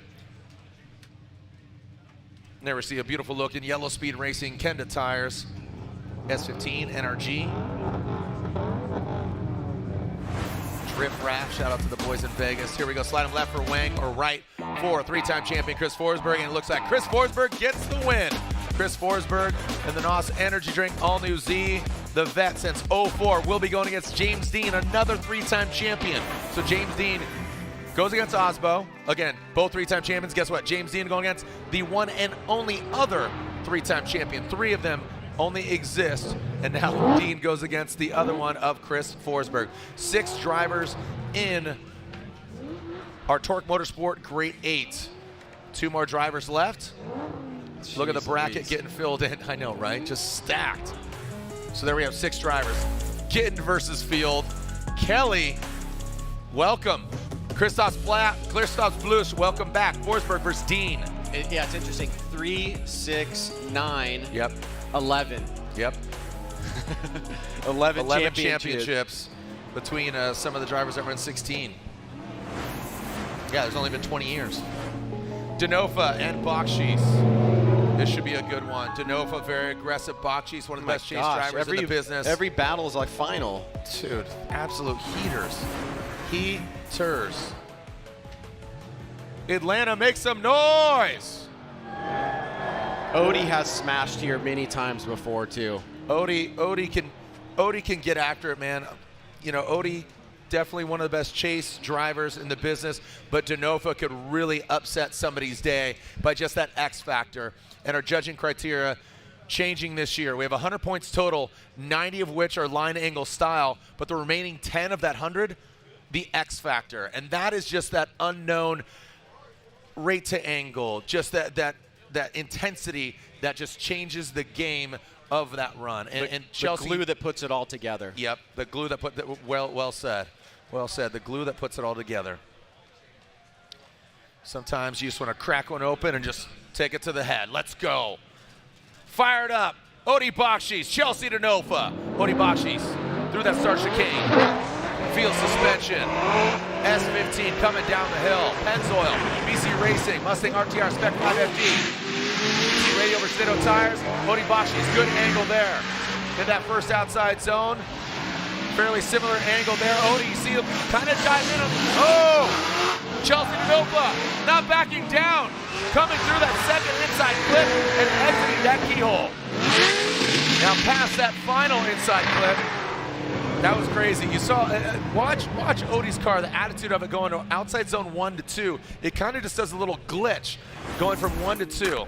Point it out. Well, as expected, we knew these guys were going to throw down. Big early initiation from Odie Bakchis, but Denofa's right there, catches it in the pocket. Going uphill, trying to close the door. Here comes Denofa. Odie reaching out to that second outside zone. Denofa tight, taps him. Odie stays in it. Parts falling off the car, destroying our clip. Now going back down the hill. Great job on that touch and go. Almost a perfect mimic transition back around. Excellent run number 1. Crazy. Replacing some clipping points. You can see the angle of that because, again, the elevation change from the top of the hill going down, then going back up into the valley, and when they go to the top of the keyhole and then back down, look at the elevation change there. So that momentum, you got to think about, you know, slowing the car down, but powering out, but keeping it consistent, keeping it sideways. It's perspective. It's all about perspective. Fans there on the far side. Join the conversation. Let everybody know. Hashtag FDATL.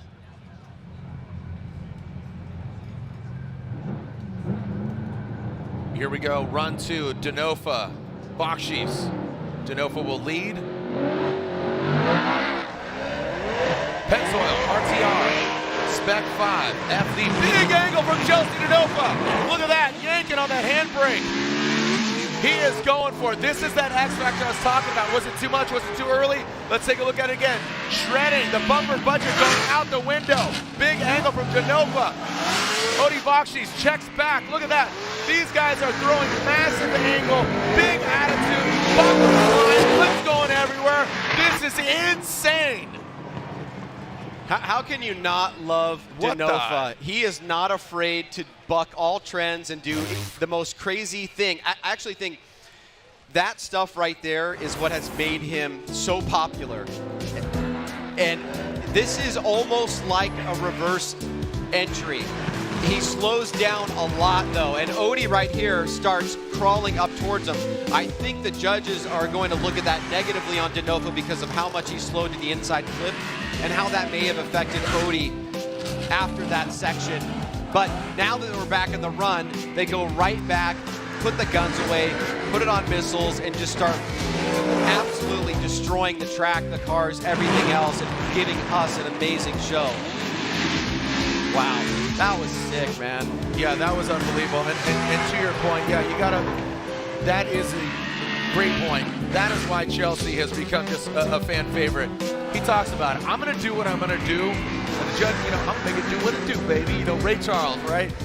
And that's what he does. And he risks it for the biscuit. Sometimes it pays off, but he's not going to compromise. He's not going to compromise, you know, his style for that. It is very, very difficult. I don't want to say impossible to do a reverse entry here without slowing down and affecting the chase driver. And it looks like that's what happened here as we take a look at the results. Here we go. Slide him left for Denofa. Slide him right for Odie Bakchis. And Odie Bakchis gets the win.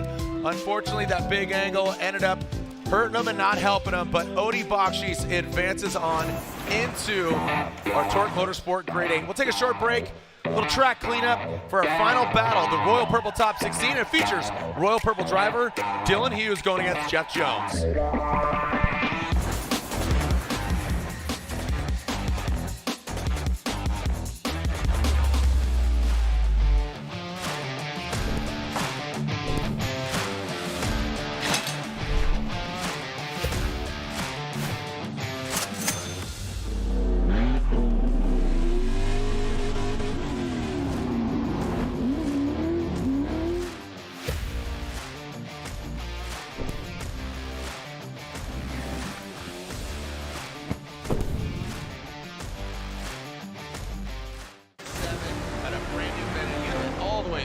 Just throws a early transition.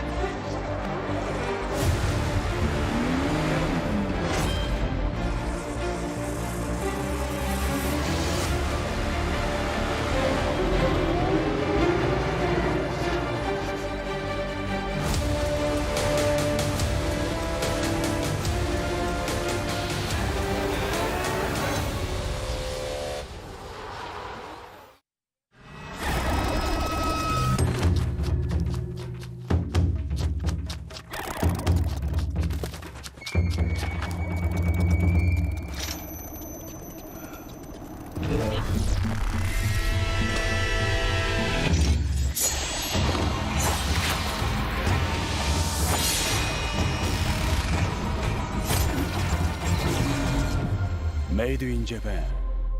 Breed. Passionate about a life in racing? Circle track, drag racing, drifting, or monster jam. Find it all at the University of Northwestern Ohio. If you want to get everything you need to know about Monster Jam, about motorsports, you got to go to UNOH. It's been the best opportunity I've ever taken. I've gotten so many opportunities, so many different connections. You build every basic skill that you need to be able to work in racing and get your foot in the door. See where your future can take you with a high-performance motorsports degree from the University of Northwestern Ohio.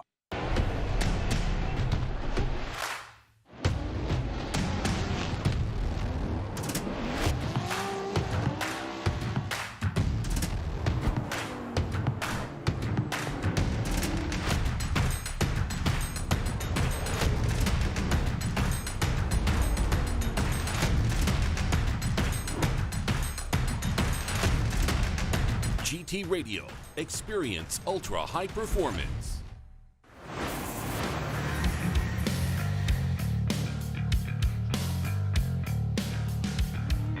Taking a look at Odie Bakchis' vehicle. Looks like we got a little broken wheel action here. All right, through it. So yeah, that front. Traditionally, the guys will not change their front wheels through the entirety of the weekend. They'll obviously change the backs, just burning through them.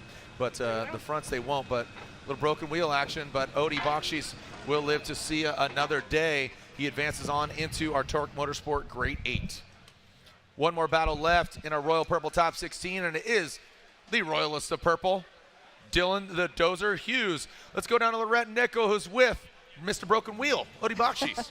When you have two drivers like Odie Bakchis and Chelsea Denofa going, I know a three-man team, but going against each other in that top 16, you knew that you had to bring everything to the table, and luckily you said everything is working so well for you this weekend. Why is that?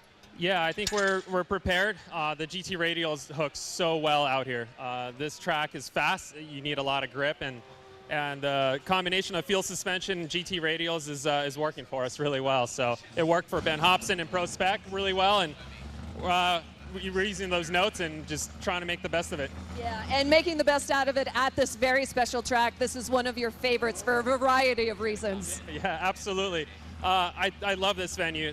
As soon as you drop in, there's not a single angle that you don't see fans all around you. Just the lighting, the ambiance out here. You just don't want to leave the hot pit. You want to stay in here and you want to keep battling. Yeah, well, we're going to see Odie keep battling moving forward. Best of luck, Odie. Thanks. Guys. Thank you so much, Lorette. Myself, Jared Deanda, Ryan Sage, your tour guys. Our last battle, we got Dylan Hughes, Jeff Jones. Look at those names. Gittin Field, Kelly, Bluss, Forsberg, Deane, Odie against either Hughes or Jones. Had an opportunity to hang out with Dylan Hughes and Jeff Jones at the halftime. Was over at K&N, wrapping out with Jeff Jones, talking all things air filtration, and he's feeling, man. He's loving the Evil Auto Works Nissan 370Z. Dylan Hughes, he says he's feeling strong. He's got a 2J under the hood of his BMW, but both these guys, this should be a fairly equally matched battle, just given their driving style. You know, they're not, I don't want to say big risk takers, but the way they've been driving is a little more calculated than we've seen just in as recent as like 3 years ago. It seems that they're really gunning for a win. They're not just throwing caution out there. So, just I say that, they go across the nose. Dylan the Dozer Hughes, Royal Purple, GT Radial, BMW. Goes past an inside clip, Jeff Jones takes it out. Now up the hill, powering into that first outside zone. Goes Dylan the Dozer. In that second outside zone, really good job there. Doesn't get all the way in it, doesn't fill all of it, and that allows Jeff Jones to get close to him. Snappy transition by Hughes. Jones drops back a little bit there. Yeah, Hughes was flying down the hill. I think at the first look there, it almost looked like he was about to overshoot inside clip one. You can see big, long break. Yeah, he actually did overshoot one, goes wide there. That allows Jones to get up on the inside, but Jones is not able to really close the door fully. Pretty good job right at the edge of outside zone two. Jones, I think, smartly does cut the line to gain proximity. Now coming down the hill, much closer battle here. Nice mimic transition back around, but then Dylan gains another car length or so as they cross the finish line. Now, talking to Dylan, he did say that he knows that Jeff Jones is definitely a threat. He definitely fills that second outside zone really well, so he knows that's where he's going to really have to apply the pressure there. Our final battle of the top 16 to forge our grade 8. So let's see who is going against Odie Bakchis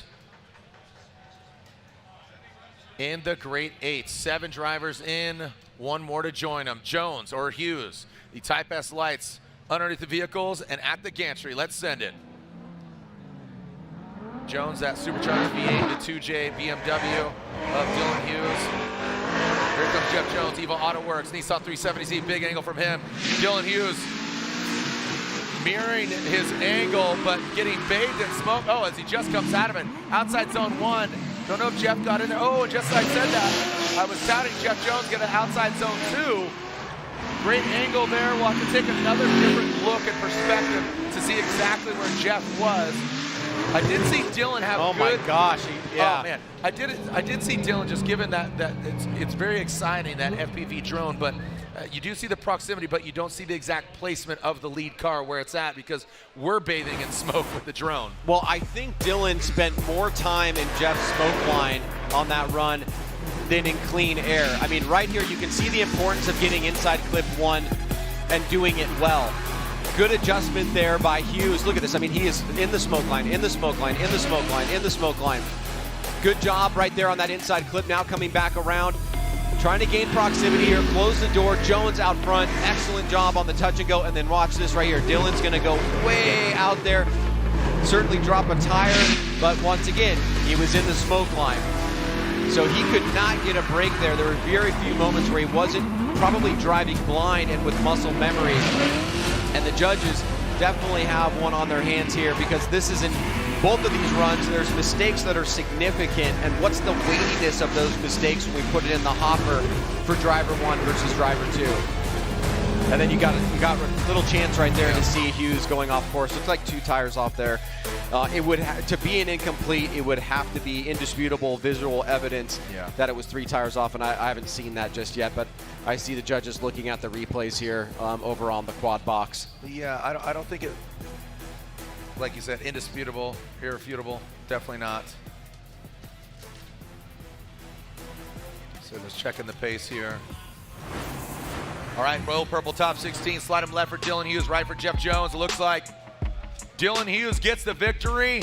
Dylan Hughes in the Royal Purple BMW gets the win on GT Radial tires. Unfortunately, Jeff Jones is knocked out. That Evo Autoworks Nissan 370Z. We'll see Jeff Jones, who is definitely just a fierce driver. He's having so much fun, but love to see him back on the box, but unfortunately not here in ATL. We'll see in Orlando in just a couple weeks. Dylan Hughes advances on into the Great 8. So, look at the debris. Dude, debris all over the track, and just, you know, it's just transformed across the day. You know, from, you know, earlier we had Global Time Attack, Ferris and that Momo Corvette breaking records here, right? So throwing down some rubber. Didn't see any rain today. So we saw more rubber being laid down by 32, now 16, and now we're going into 8. Vaughn Gittin Jr. versus Field, Darren Kelly versus Bluss. Oh my gosh. Forsberg versus Deane, Odie versus Dylan. Dude, Hughes versus Bakchis. come on, man. Big event here for, when you look at that lineup, what you see is, wow, big breakout event for Darren Kelly. Awesome first event of the year for Kristaps Bluss and Vaughn Gittin Jr.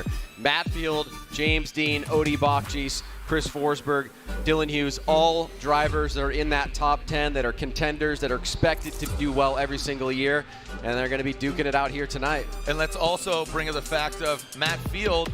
He's still in. He's our points leader. Aasbo out. RCP out. Right. Vaughn Gittin Jr., he's only for 4 rounds. Bluss missed Long Beach. Interesting. So championship points already up for grabs. So this right here, okay, interesting. I like that. So this is, James, I'm going to help you out. Right? If James is going for a championship, he's still in. Vaughn's basically saying, hey, look, I want to win for myself. If they make it a Final Four, I'm helping you out. Team orders, and he's just going to say, I'm going to take the hit? No. For this one against Field, taking out Field here. Oh, got it. Yes, absolutely. Yeah. So Vaughn Gittin Jr., we talked, you know. Because he's doing a 4-event season. He's doing 4. So the disruptor, Captain Clutch Kick here in this Monster Energy Nitto Tire Ford Mustang RTR Spec 5 FD. Going against the Vet, the Borla exhaust, the Borla Lean Customs Heat Wave. Let me buy my fingernails. Oh boy, on GT Radials, here we go. Vaughn Gittin Jr., our number 1 qualifier. Sparks go flying, the type test lights are flickering. Transitioning up the hill, big angle from Vaughn Gittin Jr. Look at Matt Field, he gained some ground. Matt Field taking a shallower line. Big angle there from Vaughn Gittin Jr. Barely nicks that inside clip 2. Pass and touch and go. Big angle there from Vaughn Gittin Jr. He has just been non-stop. Every single run from his first qualifying run to now has just been wash, rinse, repeat. Yeah, coming up to outside zone 2, your average human on the line that Vaughn was on would have been way on the inside, but he manipulated it so well, he's able to get out there, and Field had to make that adjustment into that first inside clip, just touching it a little bit. Here comes Field up the hill. Vaughn, good angle, reaching out to that outside zone. Field closing the door, and right there, really great job by Vaughn to manipulate the car to get it as deep as he possibly could, given the fact of where he was on the course. Now back down the hill, driving back through the smoke line, both drivers within a car length as they come to the finish. Jeez. Every run is an absolute banger. Torque Motorsports. I'm sitting here and I'm sweating. 8. Yeah, we're just talking about it. They're being about it. So Matt Field will now lead. Matt Field, You know, I talked to them earlier at the K&N booth, and he was just saying, man, he was in flip-flops, he's chilling. I saw him warming up before 32. Like I said, he's having fun, but he is out for blood. You know, as much fun as it is, it's way more fun to be a champion, and that's really his main goal. And he started thinking about that as soon as he lost it in Irwindale. Yeah, no, I'm with you, man. I know his family very competitive. You know, his mom, his dad, his sister, they're in it to win it, man. Let's go. Yeah, and Vaughn Gittin Jr., he'd love to play spoiler right now to help out his teammate and driver James Deane. But right now, the Borla exhaust. Uh-oh. Ooh, a lot of handbrake there from Matt Field. All right, coming into that first clip, now coming and powering up the hill in that first outside zone. Great line by Field. Probably one of the smoothest, most beautiful lines going outside 1 into 2. Very fluid. Poetic, if I might say. Now bring it into that final clip. My God. Want to take a look. Watch Matt Field's line. I mean, he was just locked and loaded as the door opens, letting that smoke out of These two vehicle. guys are so fun to watch. Let's get a look at Field here. Very early initiation. Vaughn makes that adjustment. Field coming through that inside clip. Slows down a little bit, but I think it was going to be acceptable. Didn't affect Vaughn. Field draws a beautiful line to outside zone 2. Vaughn up on the inside, gains that proximity as they hit that inside clip, now down to the touch and go. Almost perfect mimic on the angle. Vaughn, great job transitioning through to try to close the door. Man, I'm so glad I'm not a judge. Here it is again, both drivers side by side through inside clip 1. Field right at the edge out there in outside zone 2. Beautifully executed on outside zone number 2, and coming back down the hill, Vaughn staying on the inside of the smoke line, keeping his eye on Field. Great crossover, right in the pocket, and both drivers finishing up run number 2. There's Chow, Matt Field's spotter.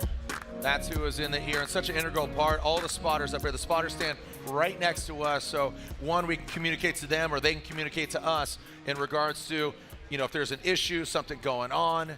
If it's not a one more time, we're going to need an explanation either way, because there was so much going on there, and both drivers did so many wonderful and amazing things in various parts of the run, and it's what we've come to expect from this caliber of driver and driving here in 2023. Two American Hot Rod drivers. Vaughn Gittin Jr., two-time champion. Matt Field, a championship contender. Came down to the final round last year. The 777, the Beast from the Bay. Vaughn Gittin Jr. again debuting his all-new 24 Ford Mustang RTR in Florida. Here comes the BC Racing Go for Gold side by side. BC Racing, the official suspension of Formula Drift. There's the side by side. We've got Vaughn on the lead in the left-hand side of your screen, Field in the right.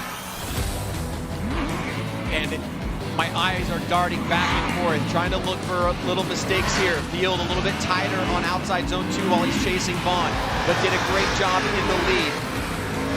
Beautiful crossover by Vaughn in the chase, coming back up the hill towards the finish line. Super close battle here. Did one driver edge it out? Jared, is the question that we all want to know. Yeah, I mean, I'm gonna stay reserved here. Yeah, just keep it chill. You know, I mean, hey, where are my Vaughn Gittin Jr. fans at? Make some noise. Where are my Matt Field fans at? Make some noise. Where are my Formula Drift fans at? Make some noise. Road Atlanta, come on now. Let's get a wave started. Closer to the tractor down there. So past Team Rowdy. You see me down there on the left-hand side? Put your hands where I can see. Put your hands all the way down there. All right, you know what, Team Rowdy? You're going to start it. Rowdy, Church, you ready? Turn on that boom box. Let's start it right there. Team Rowdy, you're going to start. It's going to go across all the way and all the way around. On 3, 1, 2, 3, go. Team Rowdy, come on. Let's get that wave going. Come on over here. Come this way. Oh, it's going the other way. Okay, let's get weird. Let's go reverse. Let's go reverse. Come on now. Oh, Doctor, look at that. It's going across the track. Can we see it over there? Oh, come on. All right. There it is. It's going across. It's going across, making its way back here. Come on, bring it around. Von Gittin Jr., Matt Field. Back to Team Rowdy, keep it going. Come on, kids. Waiting for the result. Use your lights. Turn on the lights on your phone. Come on now. There we go. So when it comes towards you, there we go. A little light wave. Sonic boom. Keep the light wave going. Come on now. Trying to find out.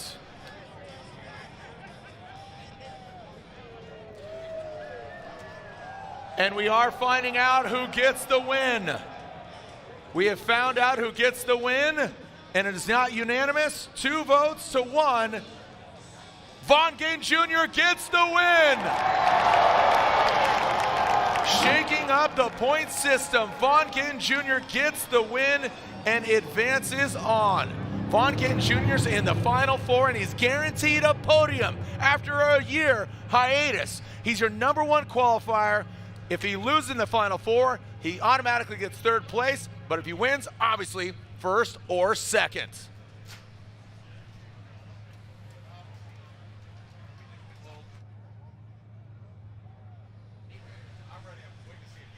All right, as we are seeing Darren Kelly and Christos Bluss, a big upset there. Was it an upset? I mean, shaking things up. Crazy. Don't necessarily know if it's an upset. And we are good to go. Lorette Nickel with Dylan Hughes, but we'll catch up with her and him in just a moment. The cars are ready to go. Darren Kelly trying to make his first Final Four in Formula Drift competition in that Heart of Racing Aston Martin against Christos Bluss, who had a 5-year hiatus. Let's send it. Latvia versus New Zealand. The New Zealand Aston Martin coming down the hill. Christos Bluss in tow. That V8 Eurofighter BMW. Darren Kelly zings past that inside clip. Christos Bluss taking a shallower line. Darren Kelly finding that secret sauce into that outside zone. Christos taking a shallower line. Exit out of the keyhole. Darren Kelly is absolutely on one right now. This is the best we've seen Darren Kelly drive from last year to this year. Oh, look at that. Christos goes off. Where was that? Was that before or after the finish line? Ryan, the driving we are seeing here is just on another level here this evening. Yes, indeed it is. It is very much on another level. You can tell everybody's pushing so hard, as noted by Christos Bluss going off course there. We'll take a look to see if it was before or after the finish line. Nice start there with the mimic from both drivers. Kelly turning it up a notch this event. Here comes Bluss driving through the smoke line, ripping up the hill as they get to outside zone 2. Pretty good job by Kelly, pushes a little bit wide, has a late apex that inside flip. Now coming down the hill. Here comes Bluss through that touch and go. The transition back around, looks like Bluss gets lost in the smoke, and he does go off course. And that looked to be before the finish line, Jared. We will verify that. There is a finish line cone marker to the left-hand side, so that would be driver's left when you're going back up the hill. But we are going to have to sweep. I think there was a ton of dirt that came on.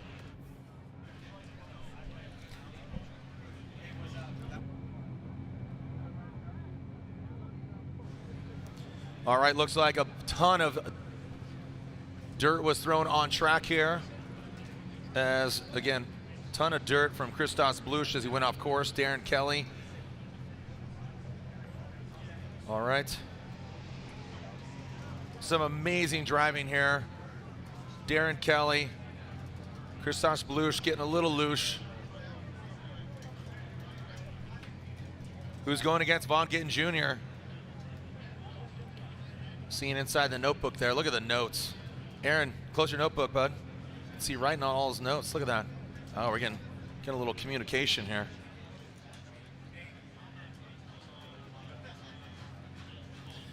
Again, shout out to the Mitchell family, aka Daddy McFarland, out there ripping around the Bahamas, and old Finn and Tonic. Knock one back for me. Quickly, the tractor gets in and out, cleans it up. Atlanta, are you not entertained?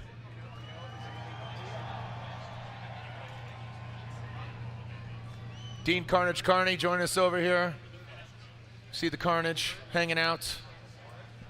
Seen a lot of the drivers. Seen Jonathan Castro up here in the spotters tower. Jim Lau, co-founder and former president of Formula Drift. He's joining us. Gonna have some words with him in a little bit about just how exciting he is. 20 years of Formula Drift. Thank you so much to all the staff and crew over the years and even here this year as well. Christos Bluss, HGK, GT Radio, BMW will lead. The heart of racing, Aston Martin coming down the hill. Bluss trying to pull away. Aston Martin, big angle from Bluss. Wow, look at that, bathing in smoke. Darren Kelly takes that inside line, and Bluss, you can see the attitude of the car dancing, bobbing and weaving as Darren Kelly noses in. Transitions back down the hill. Oh, man. Oh, boy. Oh, look at that snap from Christoph. I really think, Jared, that the first run on Bluss going off course, whether or not it was before the finish line, is going to be one of the main factors here, because it looks like Darren Kelly may have straightened out coming down the hill, and if that's the case, and also Bluss incompleted, we've got 2 incompletes in the chase. Now that may not be the case, but that's one potential scenario. Let's take a look here. Bluss, rocket ship out of the gate.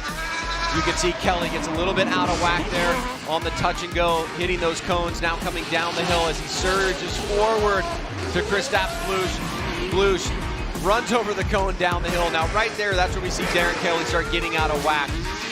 I don't know if he had to reinitiate. Let's take a look at it again from this angle. So much smoke on the course. There's Darren going off the course to the right-hand side. Kristaps leading a pretty good run here in the lead position. Nice job by Darren to close the door. And then right there, I think he keeps angle in the car. So that makes me think that even more so that the first run is going to play a very big role in the overall decision. I mean, I can't see myself think out here, man. Just the smoke is thick, the tension, the driving, just leveling up so hard. I know our boy Ryan Davis here, he's watching at home. Join the conversation. Let everybody know. Tune in right now. My wife's watching on a golf course right now. You know, just everybody. I'm getting texts from Cletus McFarland. I know Rutledge Wood, he's watching at home. You know, just, I'm so excited, man. This is so on time for the sport of drifting and Formula Drift. You know, Adam LZ had his event right at E-Town. We're going to be there in just about a month. Just the overall electricity of the sport of drifting, and Formula Drift is the premier international drifting sanctioning body. Yeah, that's why everybody wants to come here. There's a big deliberation going off to the right-hand side with the judges. I think, you know, a lot of it is going to be with Kristaps Bluss. Originally, when I saw Darren Kelly kind of back off, thought maybe there may have been some straightening there. I don't think that that was the case. It looks pretty clear that he was able to keep angle in the car. So even more so, that first run is going to play an overall role. Just some, again, those little nuances there, but I really excited for Darren Kelly. Both GT radial vehicles out here on track. Just the driving has completely leveled up. Scores around, slide him left for Darren Kelly, right for Kristaps Bluss. One more time. One more time. I want to know the analysis. Yeah, just we're so much there. I can see Ryan Lantain with the signature drifting hands, right? Showing kind of car was here, car was there. So let them kind of converse. But if I can, have Ryan Lantain throw on his headset. And again, he's talking to Chris Ewell. He's talking to Brian Eggert. Those are 3 judges. Give us the synopsis, Lantain. Lantain, please. Hello, there we go. So looking at what we saw, what happened on the track there, in the chase position, Kristaps went off the course at the finish line, and we have a precedent for this already from Utah last year. We always tell the drivers they need to finish the course with control over the finish line, and if you spin out over the finish line or beyond the finish line, if you go off track, over the finish line or past the finish line, it's going to be an incomplete. So if we incomplete Kristaps there, we also have to incomplete Darren Kelly for straightening coming up the hill at the touch and go. So the chase runs are both incompletes. We go to the leads. They made very similar runs in the lead position. So then you basically have a one more time in that case. Where did explain? You said up the hill. Darren Kelly straightened with. Yes. Okay. He went 1 or 2 wheels off at the touch and go Oh, area. I see what and you're saying. he straightened in that I see area. what you're saying. Yeah. Okay. So okay. both chases are incomplete. So we go to the leads. The leads were very similar. gives us one more time. Gotcha. Yeah. Gotcha. Okay. I'm actually happy to see that again. Yeah, I absolutely. You know, I could see the needle kind of go the way of Darren Kelly, but Ryan Lontaine elaborating on that correction. That's a big one. My man eating snacks, and guess what? You get some smoked snacks all up in your grill. Darren Kelly throwing some fresh GT radials, or I should say his team respectively. So many different angles and perspectives for our drivers and for our crew. The Torque Motorsports Grade 8 continues. 6 championships between these two drivers. James Deane, Chris Forsberg, one of these 3 times, and there are only 3 3-time champions, and all 3 of them are here in the building. James Deane, Chris Forsberg. James Deane will lead. He's piloting that AutoZone Mustang RTR Spec 5 FD. Chris Forsberg behind the wheel of his NOS energy drink, all new Nissan Z on GT radial tires. Let's see what we got here from James the Machine Deane and Chris the Force. We got the Force Machine, the Machine Force. Let's see who comes out on top, the Force or the Machine. Here we go. Where are my James Deane fans at? Make some noise. Where are my Chris the Force Forsberg fans? Make some noise. Let's send it. James Deane, Chris Forsberg. 6 championships between these 2 drivers. James Deane swings that Ford Mustang into that inside clip. Chris Forsberg comes on by, buried in that smoke. Now coming up the hill in that first outside zone, James Deane dials it in, precision on the outside zone 2. Didn't get all of it, just got a little bit of it. Goes across the nose of the all-new Z. Looks like he might have taken out that headlight, the bumper. Now into that final inside clip, James Deane and Chris Forsberg. Contact was made, Ryan. Yeah, no, definitely there on the crossover. What's scary about this is that this is not the best James Deane that we're going to see. As they continue to develop that car, as he continues to get more comfortable, he's going to get better and better. Look at the angle right here. He does overshoot inside clip 1 by maybe a foot or so, but Forsberg is not fazed by it. He makes a quick adjustment, falls back for a second, and here he comes, starting to close the gap. Deane right at the edge of outside zone 2. Forsberg closing the door through the inside clip. That's where they touch on the transition. I mean, both guys sticking in it, no problem. Forsberg, great transition back around to close it up. And another excellent start to the battle here in the Grade 8. Crazy, look at that. So it looks like Forsberg sans a headlight. This is wild, man. This is good, man. This is, I mean, people always ask me, oh, you know, hey, you never lose your voice. I said, you know what? The sign of me losing my voice is a sign of a good event, and I feel like it's starting to go. And it's not about me, it's about we. And I'm talking about the Formula Drift fans and Drifty fans across the world. I'm getting messages, DMs, everybody saying, hey, man, this is insane. This is bonkers. Just the driving, the level of it all, what's going down, and so poetic that it's here at the birthplace of Formula Drift. 20 years ago, it all kicked off here, and to see the progression now, it just bears repeating.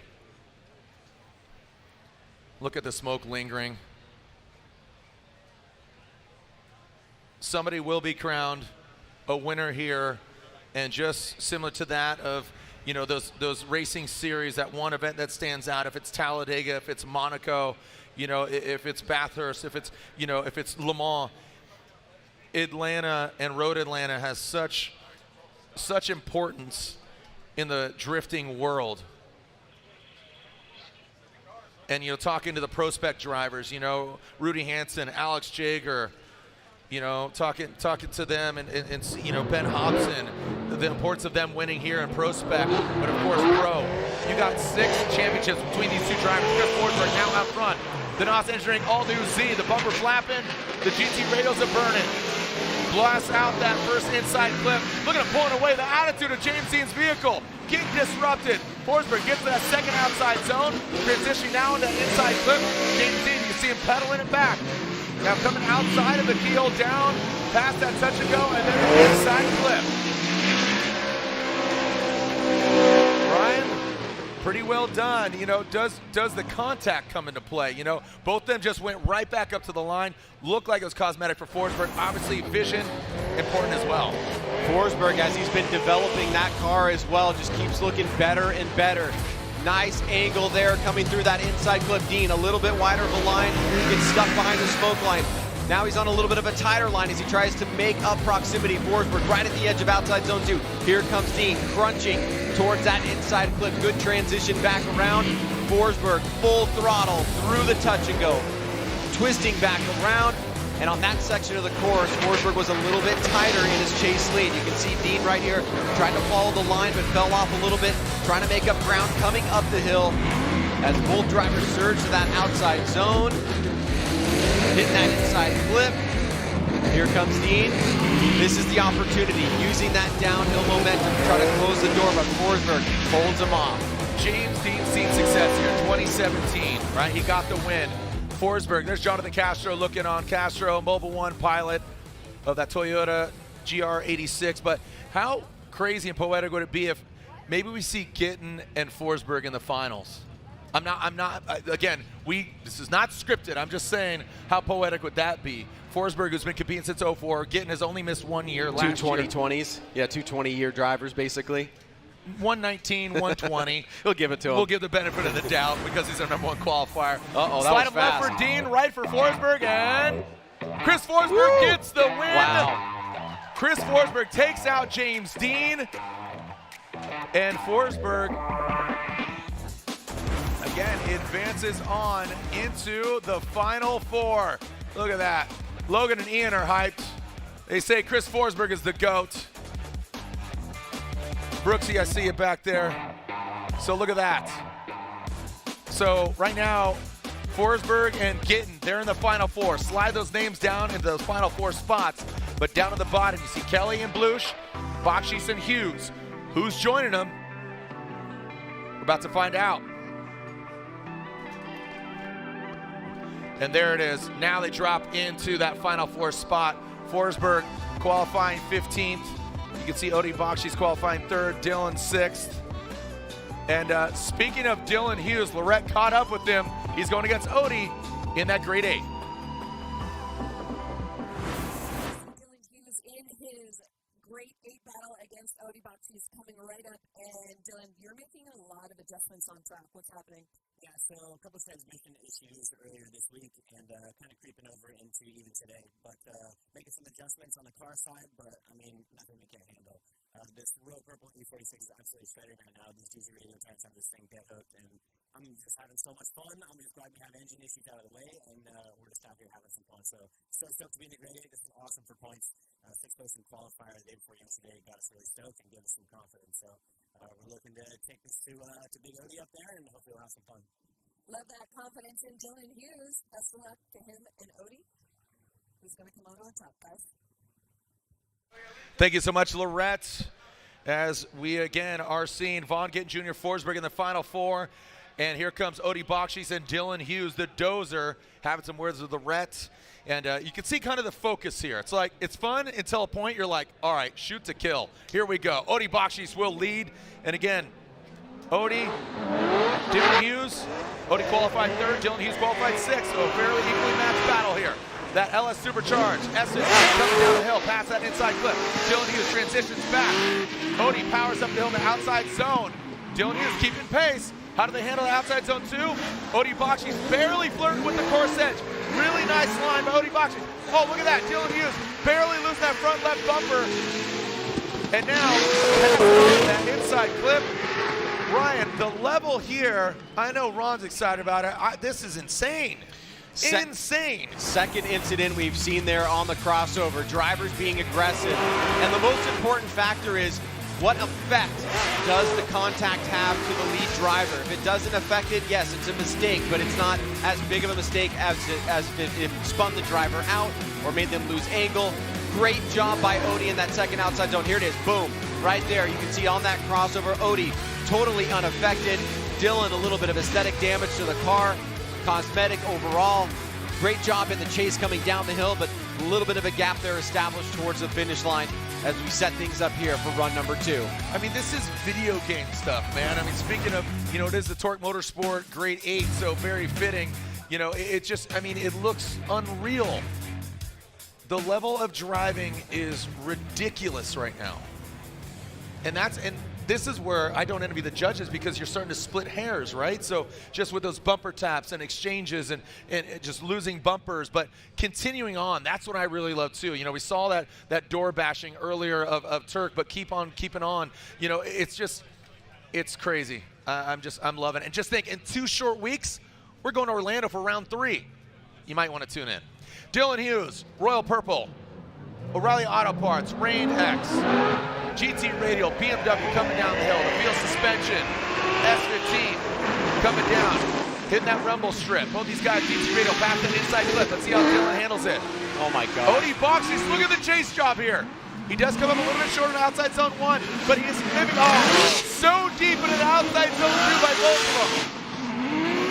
Very minimal mistakes. Oh, look at that. Odie falls back just a little bit. The dozer, massive angle there. Odie, it seems like I felt like his eyes got big when Dylan came past that touch and go. You saw that little separation. Was that pulling away? Let's take a look at it again. Get the eye in the sky. What do we got? Talk about willing to take a risk. Watch Odie Bakchis here. After initiation, closing the door through the smoke line, up the hill, super close here to Dylan Hughes. Hughes threading the needle in outside zone 2, but there's Odie keeping the pace. Nice job transitioning back around. Beautiful smooth line there by Dylan Hughes. 2-car gap established as we come across the finish line. I mean, just the exchange, blow for blow. I feel like it's just a boxing match. You know, just kind of going back, jab, jab, uppercut, body blow. And that's the way it feels. This run doesn't feel like there was kind of a knockout swing, which I appreciate. You know, Chelsea was trying to go for it earlier with that big backy kind of backwards entry, and that could seal the fate, but it ended up in the opposite. He caught that body blow and knocks him out. Here we go. Slide him left for Odie, right for Dylan Hughes, and look at this one more time.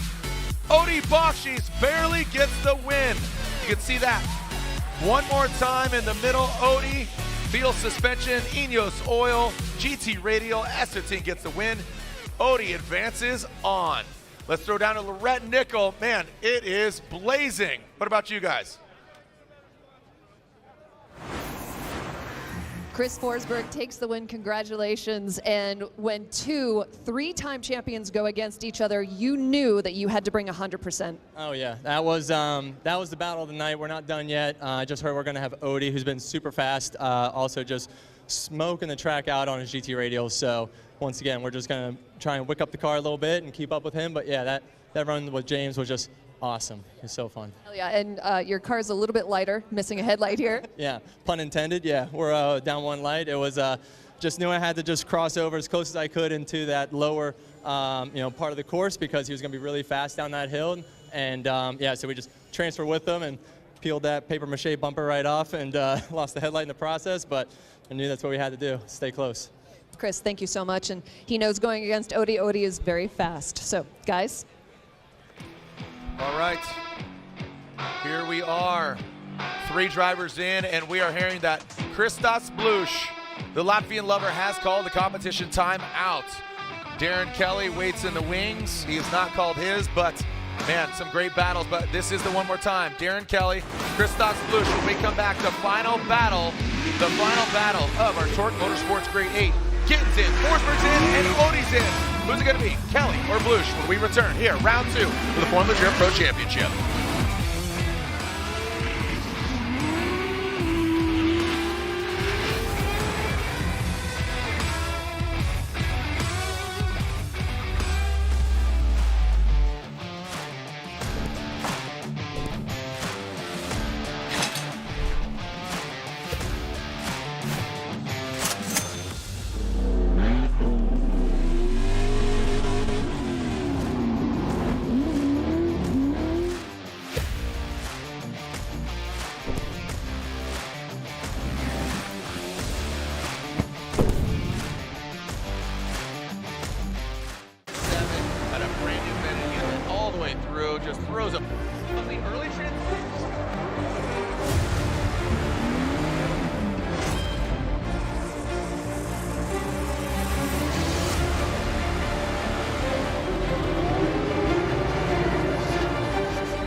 Made in Japan.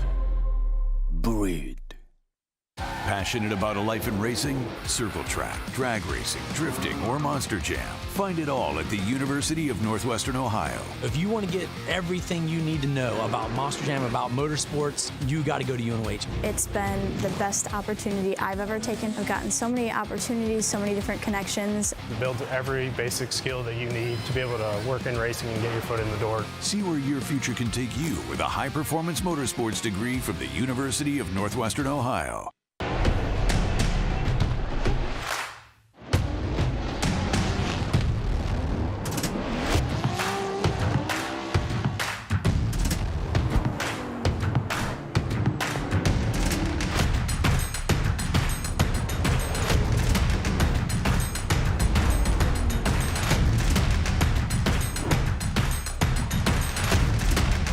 GT Radio. Experience ultra high performance.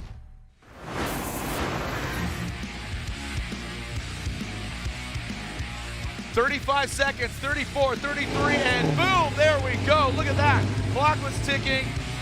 No, what do you call it? No jack stands were hurt in the making of this Christoph Bluss competition timeout. Roll the tape if you haven't looked at it. Christoph Bluss, Atlanta. The clock was ticking down, and he basically drove off the jack stands, smashed them in order to make it. He didn't make it, but one of the most iconic moments here in Formula Drift history and also Atlanta. All right, so it looks like Christoph Bluss. You know, Christoph runs a very, very lean team. They got Christoph, the spotter, and one mechanic. 3 of you boys. Just 3. They are a lean team. They got one mechanic up top. Christoph spotters here. Are you using smoke signals to tell him what to do?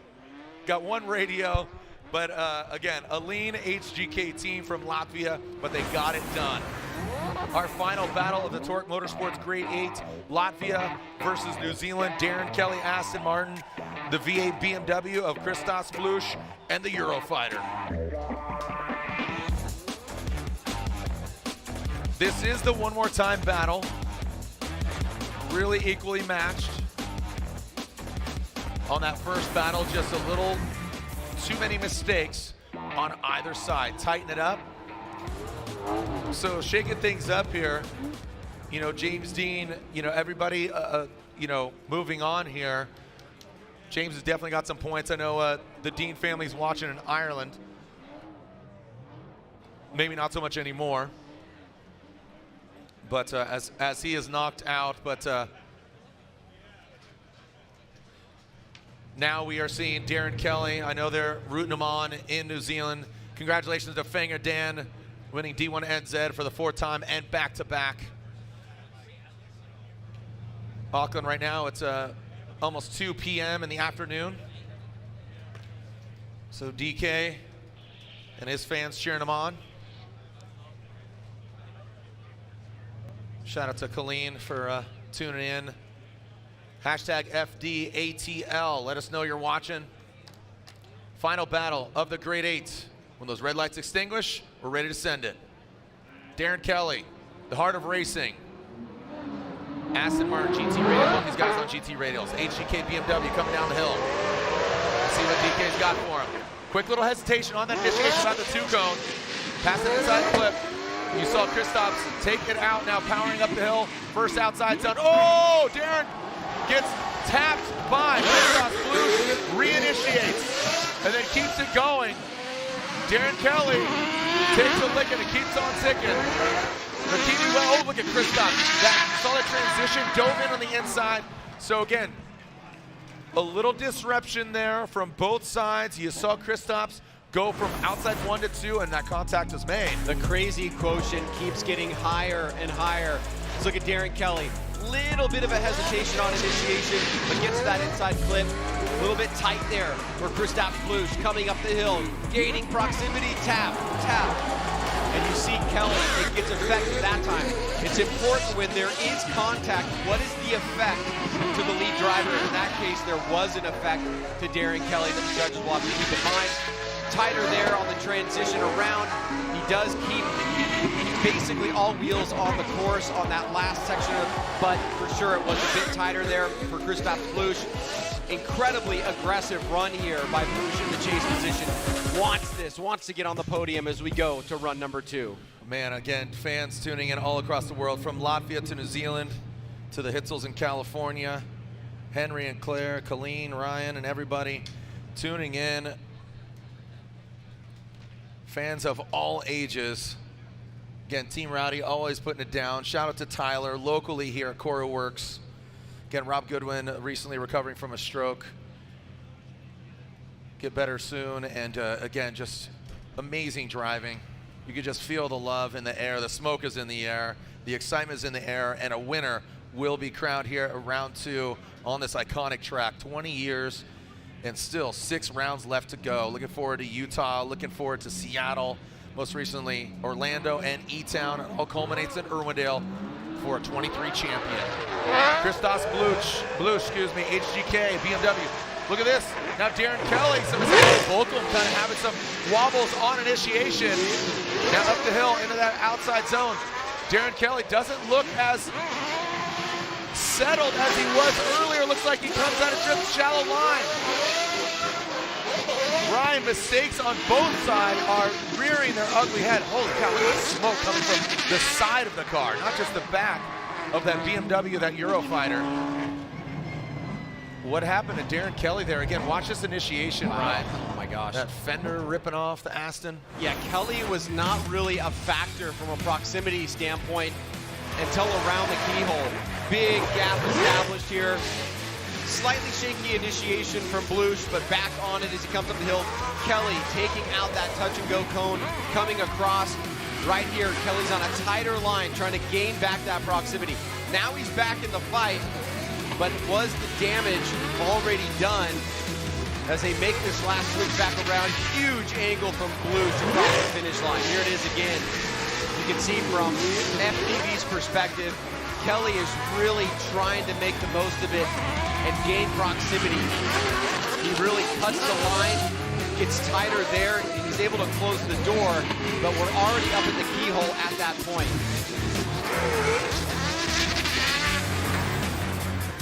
Torque Motorsports Grade 8. Torque Drift 2, the official drifting game of Formula Drift. Torque Drift 2 is the official drifting game of the Formula Drift series, and right now Darren Kelly, Christos Bluss is moving on. And it looks like Christos Bluss is in the final 4. Unfortunately, Darren Kelly, just too many mistakes, and Bluss, on his reintroduction of FD, is in the Type S top 4. Bluss re-enters the picture on a lean and mean team. So Gittin and Bluss, and then you got Odie versus Forsberg on the other side.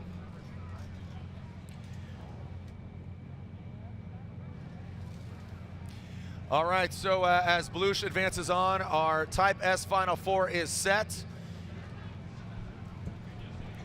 And joining me up here in the booth, co-founder of Formula Drift, former president, now working at PRI, Performance Racing Industry, Jim Lau.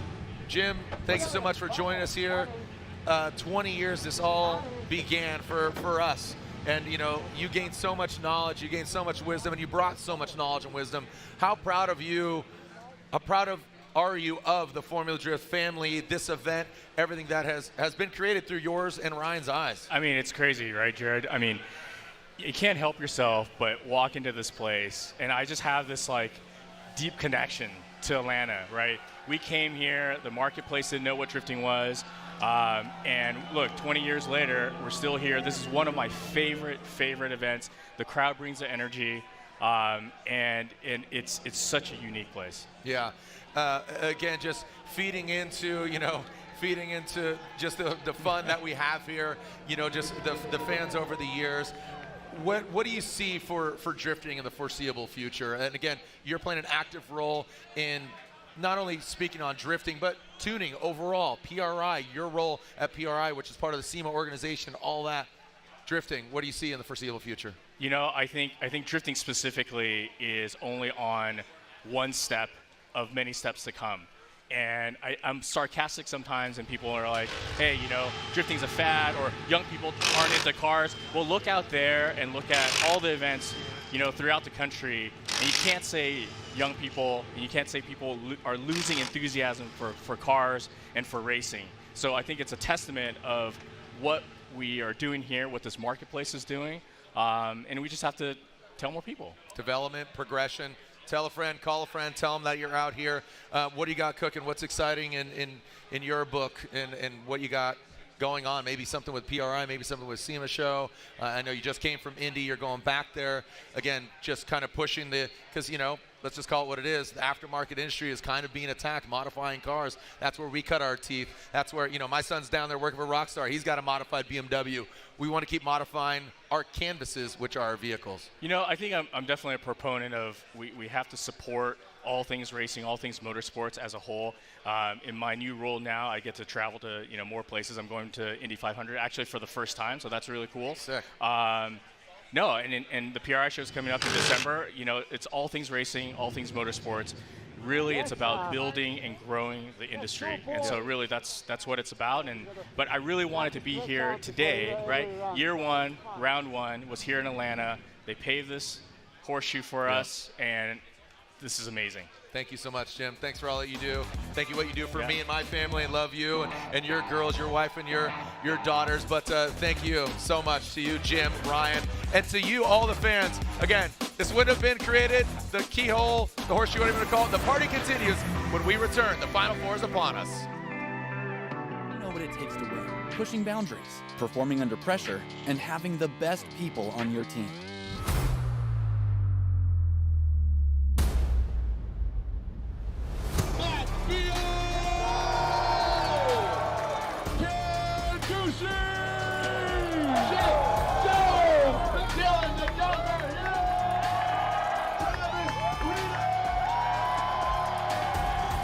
Link ECU, the performance, reliability, and power to get to the podium.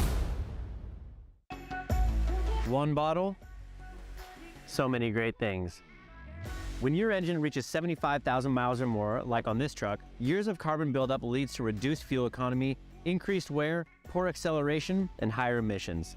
Max Restore is specifically designed for high-mileage engines with quality PEA and proprietary detergents to remove those stubborn legacy deposits.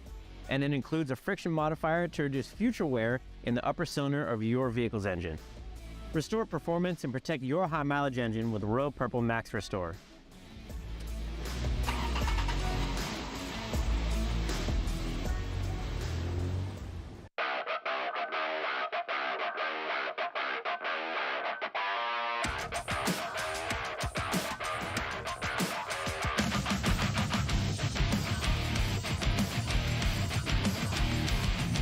I watched my first race yesterday. You're on the team, kid. It's orientation day. Hey, new guy, let's get you up to speed. Lunch time!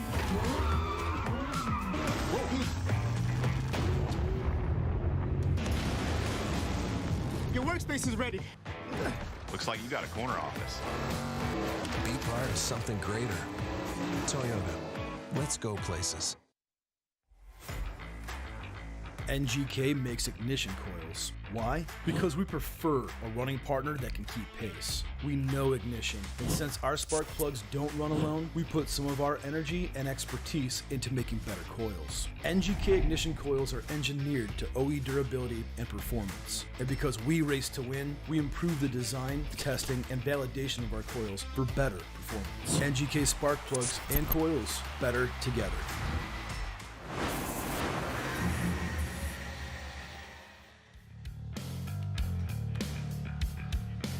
People around the globe are watching Formula Drift Round 2. Even Hattie Wood over in Peachtree City, Georgia. She's tuning in. She's watching. She's staying up late. Guess what? You don't have school tomorrow. Tomorrow's Sunday. Happy Mother's Day to all the moms out there. As our Final Four is set, Vaughn Gittin Jr. versus Christoph Bluss. Chris Forsberg versus Odie Bakchis. Vaughn, he's ready, man. He's having fun. You can see the smile, the professional fun haver underneath the lid. The Type S Final Four. Type S, the official lighting of Formula Drift. First, we will see the orange-bearded boys, Chris Forsberg versus Odie Bakchis.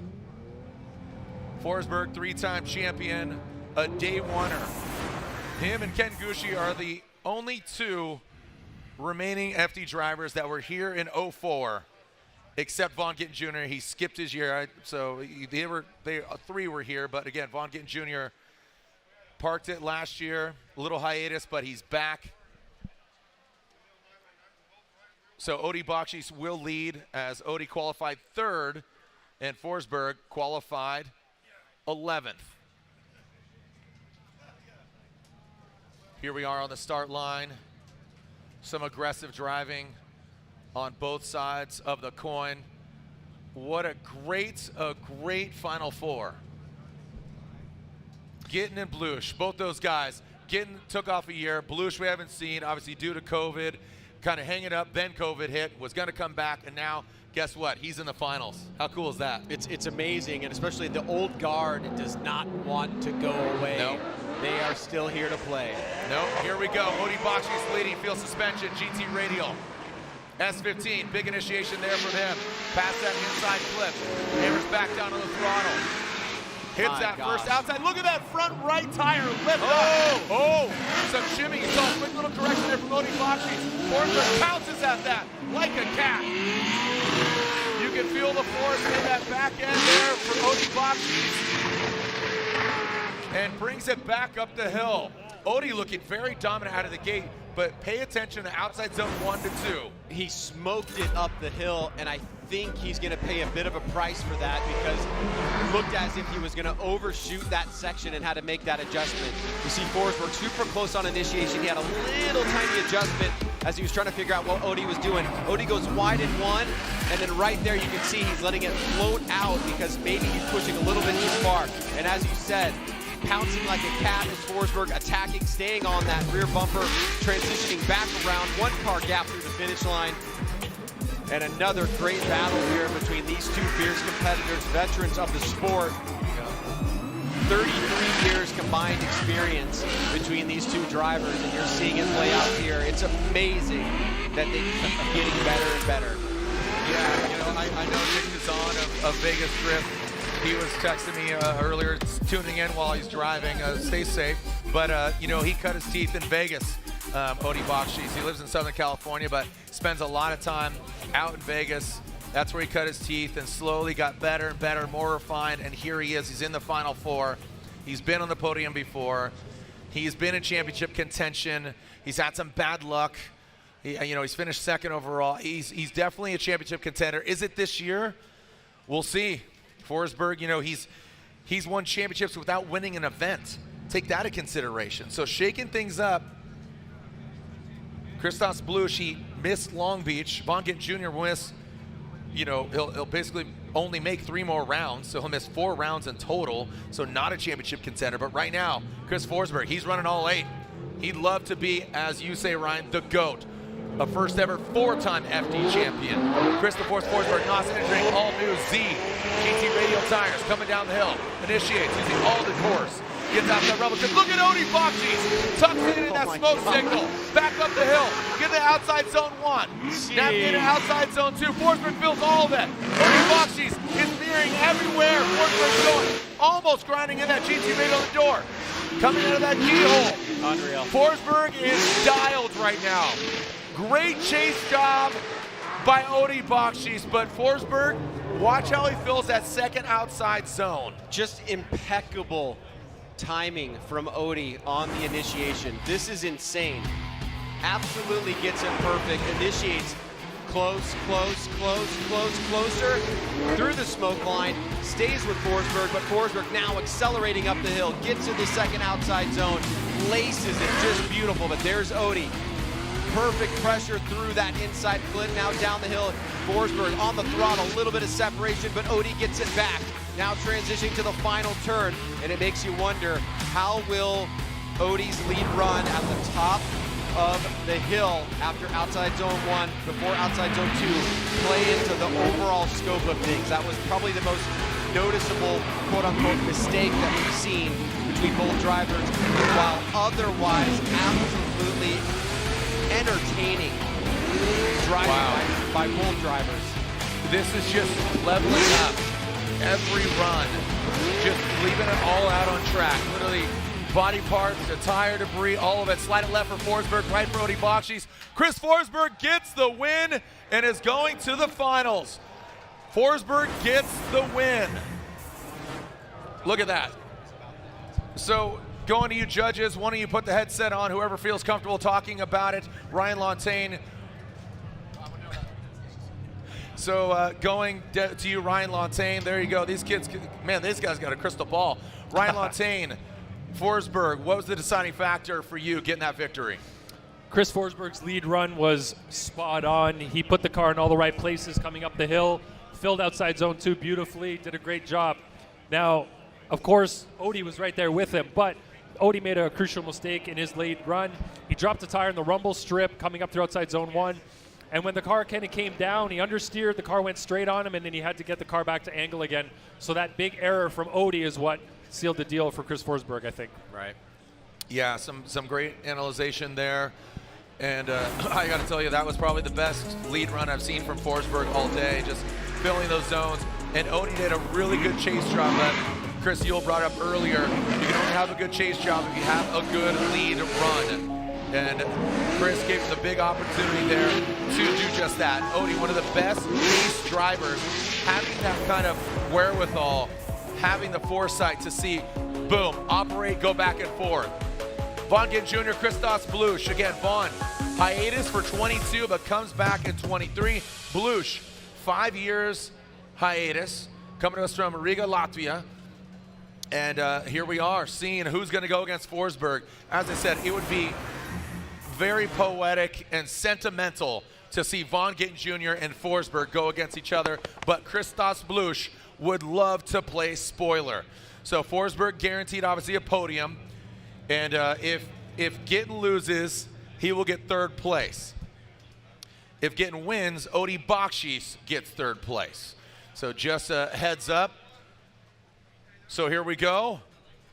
Vaughn Gittin Jr. will lead. #1 qualifier. Can he make it a perfect event after a year hiatus, missing Long Beach, splitting the car with Adam LZ, Vaughn Gittin Jr., Monster Energy, NATO Tire, Ford Mustang, RTR, Spec 5, FD. Initiating is Vaughn Gittin Jr. Christos Bluss, get inside of him. He did this in turn earlier. He knows he needs to be aggressive. As he counters. Now that's called having an effect when you hit the lead driver. That was, I mean, again, we saw this from Ryan Turk. Let's take a look. The crowd erupts. Rubbing is racing. It happens all the time. Most of the time, if it's just a slight rub, will be nothing other than factoring it into the judging. This is a situation where on the close, Christos Bluss really starts bumping into Vaughn, and then we see Vaughn spin out. So does Vaughn have something broken on his car? Could he not hold that angle at that turn after being bumped? Certainly that is what the judge is going to be looking at. Let's get a look at it here. Camera 1 coming down the hill. Big angle by Vaughn. There's the first bump. There's the second bump. There's the third bump. And as he transitions back around, he almost looks like he was bounded up. And the transition, he was loaded and tries to swing, and it just comes unsprung. Exactly. I think that's what I'm seeing initially. But of course, you know, we're back here. Yeah, but there's degrees of contact. There's collision, there's impact. As you said, there's kind of a moot point. But when Christos, he did that earlier with Ryan Turk, he caught him early enough and didn't hit him with such degree and hit it and quit it. Christos, look how long he's riding him, and he doesn't give way he's holding up transition. He's holding up his transition. He impedes. And I mean, the simple fact is you can just say, would Vaughn have done that had there not been contact? No. That's an easy way to look at it. Yeah, so watch. Look at how deep he is. The nose of the car is up to the door jamb. So boom, he tries to transition. He comes unsprung. It's a loaded spring. He comes unbound. Yeah, I mean, I think even, you know, people like us can figure that one out. Yeah, and you know what? I'll just a spade's a spade. You know, and we heard it. We're here. When he came unbound and spun, we heard boos, and I don't think it was for the contact. I think that, let's call it what it is. We're in NBA season. If you love soccer, it's called the flop. and we've seen what some people consider a flop. That's no flop, dude. I don't think that's a flop, man. Not even I'm just gonna close. call it what it is. We heard some boos like, It's boo, not- oh, he did. No, I think it's because they wanted to see the run get finished. Okay, I'm just clarifying, bro. Just I gotta put it out there. Vaughn's gonna come talk to you in the pits now afterwards. All right, so it looks like Bluss will need to get towed off here in the Final Four. The plot thickens here. Type S, the official lighting of Formula Drift. Vaughn made his way up the hill, but Bluss needs a tow. Well, guess what? Who's in the final? 3-time champion of VET since day one, 2004. He's guaranteed a carbon fiber trophy. Lorette, how big is Forsberg's smile?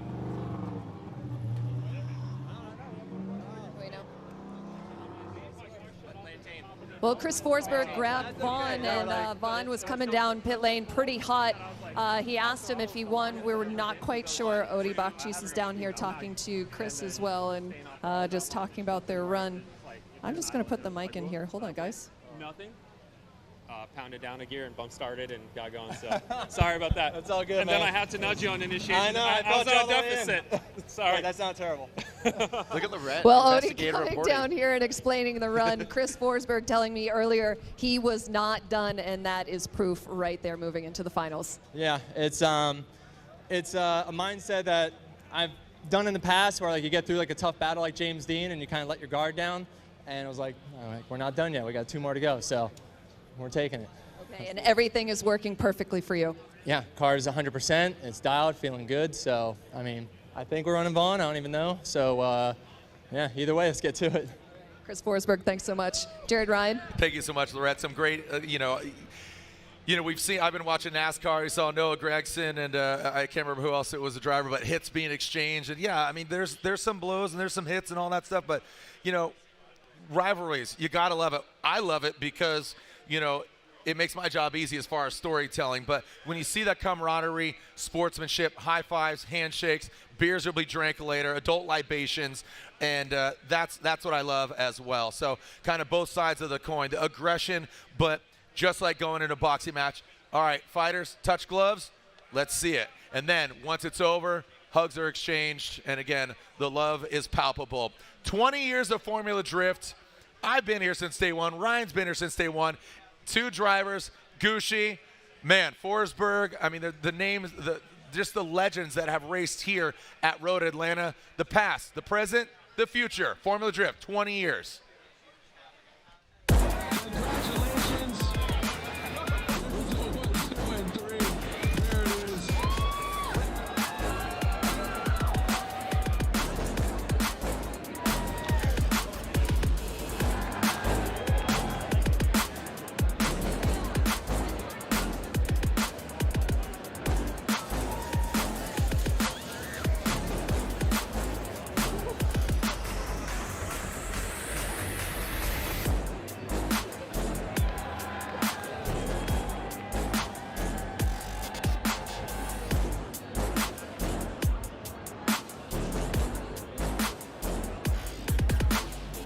I'm Jared Deane, and I'm joined by my co-host, Mr. Ryan Sage. Ryan, we have a beautiful day, a great track. I guess it's a win-win the way you look at it, but man, this is going to be... Oh! Chris loses it! Oh, and Darren McNamara, what happened? Oh, Jared! Kyle McCory drops the tire right there. Oh! Ninja as Millen's pushing hard, and look at this! Pushing way too hard. This corner right here. Oh, blazing speed, and he hits the outside rear clipping zone. Looking hot, 59 miles per hour. Oh! Conrad Grunwald slams into the tire wall.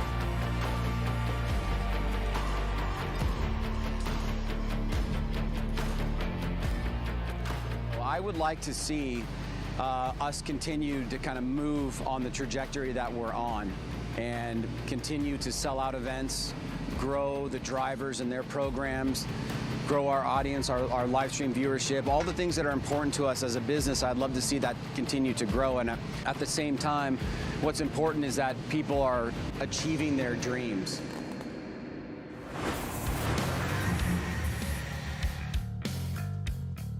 All right, Jared, we are back in the mix, baby, and it's been a real pleasure. I don't get to do this often. I can tell you it's the honor of my life being involved in this sport, and especially sitting next to you brings back so many memories. I would love to go back to Portland and do one more voiceover with you in the booth, but this is going to have to be good enough for now. Well, Vaughn Gittin Jr. is in the car, and there's some updates, but I'm going to throw it to Lorette.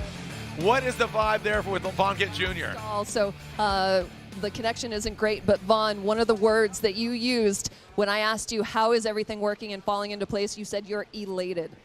Yeah, I'm just really just unbelievably proud of the team that we've got here, and you know, it's just been an amazing weekend so far. I was really looking forward to that battle with Kristaps because I want another good lead run before I go out there and battle Forsberg. So, yeah, if he wouldn't have hit me, I think he hit me like 3 or 4 times, and it was that last hit. So if he would have just hit me one last time, we would have made it up that hill. Yeah, I'm just pumped, and these new Mustangs are unbelievable. And you know, we're so fast. These Minnow tires have so much grip. We're just ripping, and I'm having fun. I'm in my zone, in my element, and damn, I've missed this. Well, we've missed you, and the clock is running for that 10-minute competition timeout. You have 5.5 minutes. The team back here, are they just checking the toe? There's been no damage, is that right? Yeah, they're making sure. He basically hit my door, hit my wheel. So we're checking the toe, just making sure the car is ready to go out for another clean battle. Hopefully nothing's bent. We don't have to change anything, but they're just doing their diligence and making sure I'm good and ready to rock. All right, the RTR team is doing exactly that, ready to rock. Vaughn in the car, and with plenty of time left on the clock, team is just checking everything over for his final run against Chris Forsberg. And that's right, Lorette. So just to clarify here, Kristaps Bluss, contact was made. Kristaps, the HGK BMW, caused the contact. Unfortunately, Kristaps Bluss used his competition timeout earlier when he went against Darren Kelly. So he's unable to fix his car. So now what that means is Vaughn Gittin Jr. gets his car running. He'll take a bye run, and the finals will be set as long as Vaughn Gittin Jr. makes his bye run. That means once that run is done, Vaughn Gittin Jr. and Chris Forsberg in the finals for 20 years of FD here at Road Atlanta. Let's take a look back at the contact. You see Kristaps Bluss go in, make the contact. Okay, so he's holding. Vaughn's trying to fight it. You see the wheels kind of straightened. Bluss is pounding down, but watch this. So when Vaughn goes to transition, comes unsprung, barely any contact, but he held him too long. We saw that earlier with Turk, but it was just hit it and quit it. He wasn't staying in the door. You saw that carbon fiber just rebound. So that's how hard he was hitting. So imagine that force and then coming unsprung, snap back and rebounded, and there you have it. So as Vaughn Gittin Jr. again will make that bye run as long as his car runs, and Forsberg and Gittin in the finals. So the clock is counting down.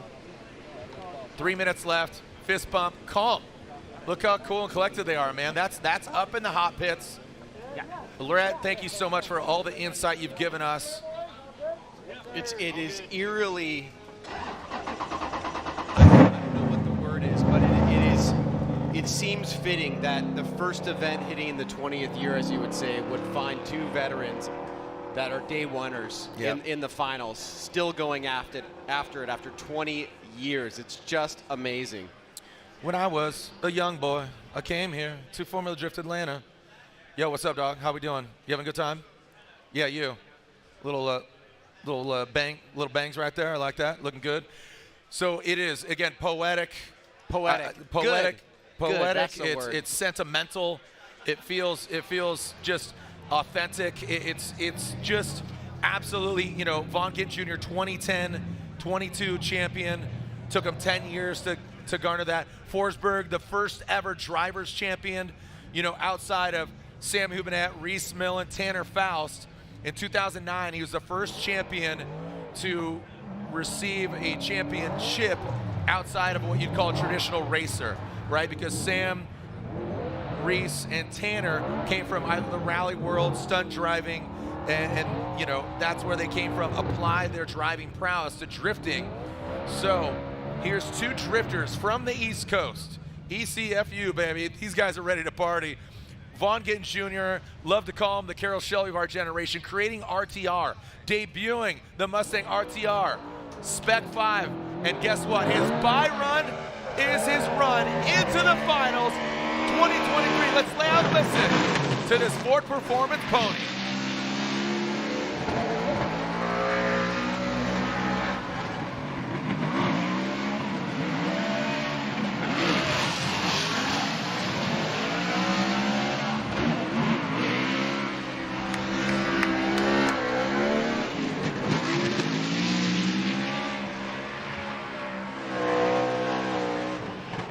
How poetic is that? Vaughn Gittin Jr., a year hiatus, re-enters the FD picture. Make some noise, Atlanta.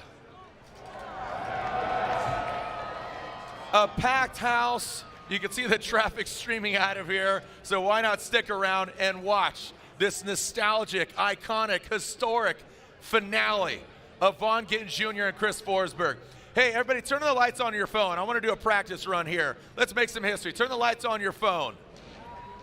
Let's see them up in the sky. Light this place up real quick. Hold them up. All right, everybody hold them up real quick. All right, we're going to start the wave with Team Rowdy. So everybody put them down. Everybody put the lights down. Everybody put them down, and Team Rowdy, you guys are going to kick it off. You guys have been coming here for 20 years as well. So on 3, you're going to start the light wave. So you're going to put them up. It's going to make its way around the track. 1, 2, 3. Put them up, Team Rowdy. Coming your way. Going down. All the way up. Let's see it. Make it go across the track. Going over there to the pits. Over to the stands. Where are you at? And there it goes. Come on. Light up the night. Round 2 of the Formula Jet Pro Championship. Coming our way back to the judges' stand. Jared Deane and Ryan Sage. I know Larry Chan's going to be taking some photos. Making some history, 20 years of FD. It all began here, 2004. Put them up, baby. Back to you, Team Rowdy. And again, I want this party to continue because guess what? When we come back, the finals are set. Forsberg and Gittin here, Road Atlanta.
Just dropped, thinking about you. Just stops when I'm without you. My heart just dropped, thinking about you. Hey guys, Jeff Jones here. I'm Dylan Hughes. I'm Travis Reeder. I'm Ken Gusha. I'm Matt Field. I drive Lincoln. They are the most reliable ECU around, and they always deliver. Their global tech support gives me the advice I need every time I need it. Their products are super easy to install and easy to set up for the performance that I want. They stand behind their products and support their customers. They're always innovating and delivering great new products and performance features. I drive Link.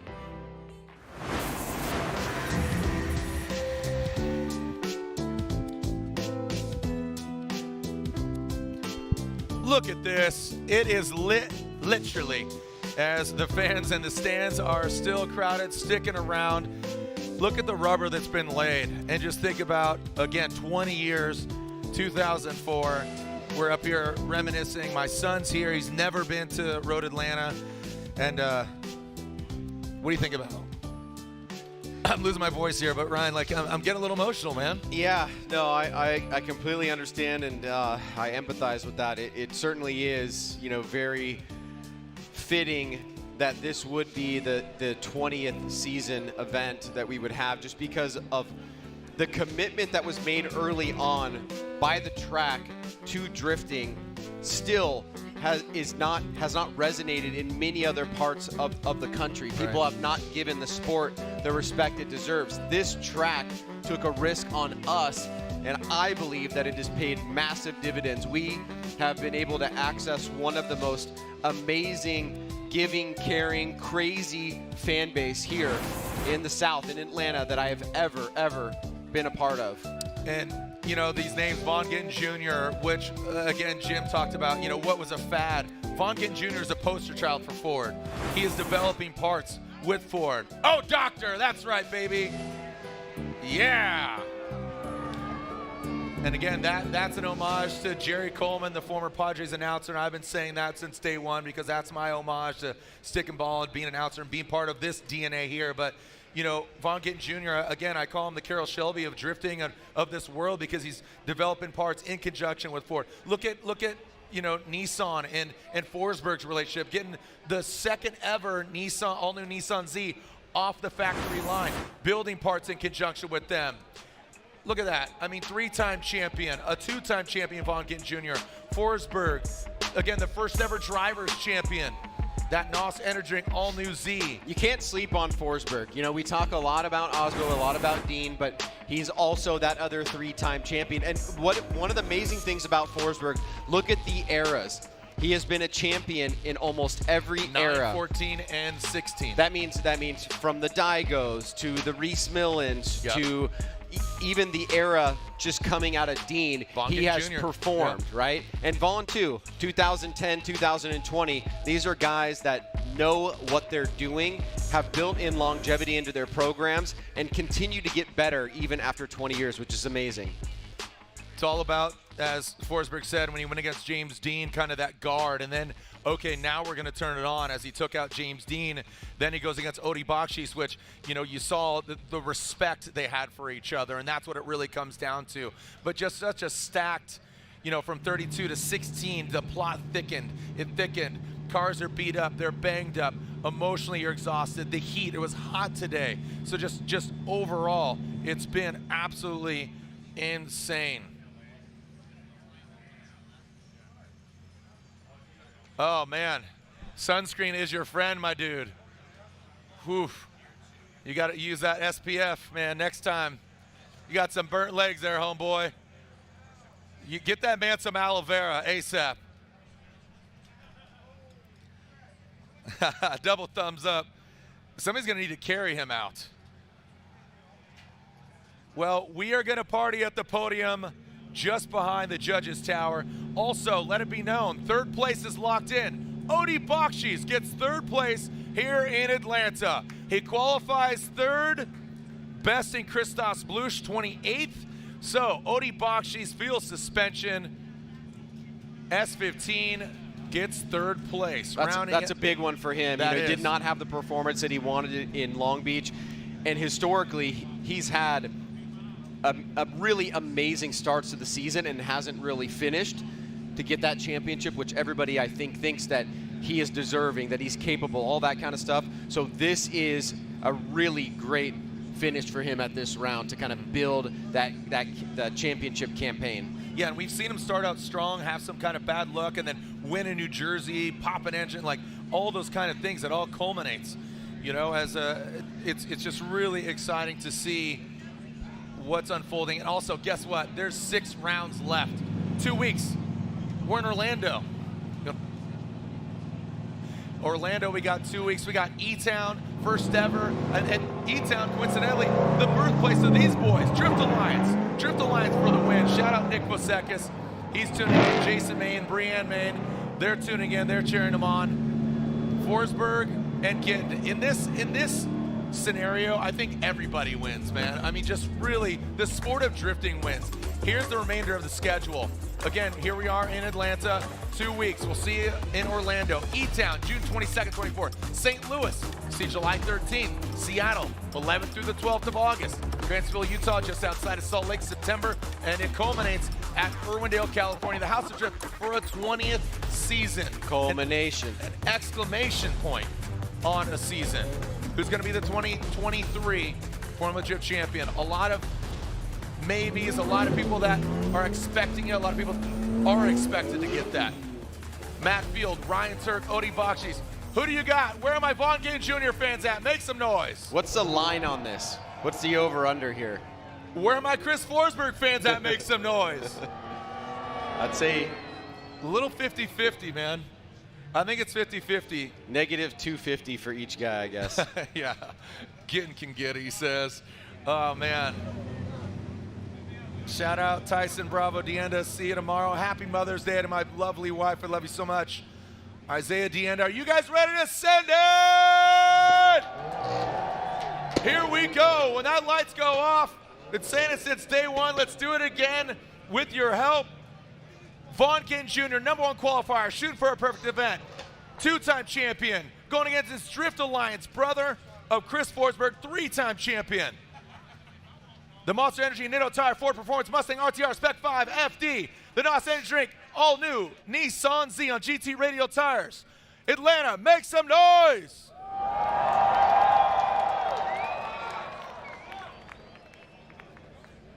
Let's get ready to send it, make some history. We'll get the lights going for our next round, our next run. 1, 2, 3, send it! Here we go. Vaughn Gittin Jr. will lead. Chris Forsberg giving chase, coming down the hill. Here comes Vaughn Gittin Jr., and it's a restart. I told you we'd save the lights, but the lights illuminate. Oh, we were doing so good. Oh, the first restart we've seen today. Yeah. So I'm all cool, man. Don't curse it. Don't curse it, brother. That's just nerves, I think, right? Like, it's that moment. Hey, everybody, turn on your lights, turn on your phones. Let's get a video going.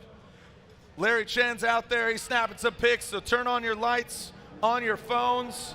You can take a video while you're filming it and also light up the night.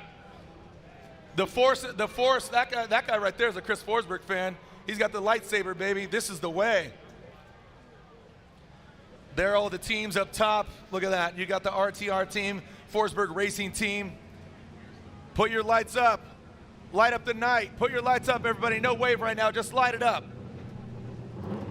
Here we go. On 3, let's yell center as loud as possible. 1, 2, 3. Vaughn Gittin Jr., Chris Forsberg. A restart here. Vaughn Gittin Jr. going for that perfect event. Here comes Chris Forsberg. Both of them initiating at the same time, going around that inside clip. Chris Forsberg overshoots it a little bit. Can he gain some ground? Vaughn Gittin Jr., a year hiatus, comes back. 2-time champion fills that second outside zone. Forsberg now dives in on that second inside clip. Transitioning out of the keyhole. Back down, that final inside clip. Forsberg now gains some ground and tucks into that pocket. You see the importance of getting the initiation right, both in the lead and the chase. And from the chase's perspective, you don't want to get smoked out of inside clip #1. Forsberg comes pacing Vaughn Gittin Jr., tucks behind him. And you can see right there, braking, falls away from Vaughn. Now he's lost ground. But let's take a look at Vaughn in the lead. He gets to the outside zone #1. Fills right at the edge of outside zone 2. Now we get that harmonica effect as we see Forsberg starting to close the door.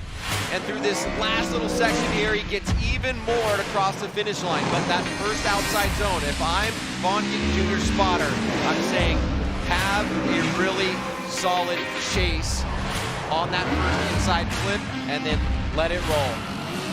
You know, going down to the RTR team during the halftime, you know, he's got his crew, he's got his family down there. You know, Abby, she hasn't been to a lot of events lately, but she came out here and saw her and Grayson, the little one, and Gunnar, his son, Forsberg, happy with where he's at in life. His lady Liz cheering him on. He's, you know, the week before this, he was in Cabo, man. He was taking a little vacay. Maybe that got his mind right. Maybe that's helping the energy. This is the way. Let's see what we got here. B-Dub, Brian Wilkerson. He coincidentally, B-Dub, MA Motorsports, he worked on Forsberg's team when he got his first championship. Here he is working on Vaughn Gittin Jr.'s team. Vaughn and B-Dub worked together back in the day as well. A lot he of worked on his first cross-pollination. S13 that competed in FD. The history is thick. Are you ready to send it? Atlanta! Are you kidding me? An unreal event. Forsberg versus Gittin. Who's winning here to celebrate 20 years of Formula Drift? Road Atlanta, round 2. Forsberg and Gittin. And a slow start scene, parts fly off of Vaughn Gittin Jr.'s vehicle. Chris Forsberg initiates around that inside clip. Ryan talked about it. Pedal it back. Have a good chase run. But Chris Forsberg going to that second outside zone. Well executed by the Force. Now into that second inside clip. Out of the keyhole, the horseshoe. Will the pony of the Ford Mustang get him? GT Regular Ditto tire. Vaughn Gittin Jr. falling back a little bit there. That was holy cow. That was very odd on the start, right? There was a pacing kind of effect going on. Not sure if something was wrong with Forsberg's car, but it seemed a lot slower than what we typically see. Vaughn did a great job in adapting, but I would love to know what was going on there. Let's take a look at the replay, which could be the final run of the night here in the 20th season. You can see Vaughn was pacing down. He actually had to brake as Forsberg looked like he was trying to get settled. Did not look like he was going as fast as he usually does, and that will be an open question, but Vaughn is able to make that adjustment. Here goes Forsberg into outside zone 2. Absolutely precise, but Vaughn closes the door on proximity, cutting through the smoke line, chasing him down now. Right on the back bumper as they come through the touch and go final turn.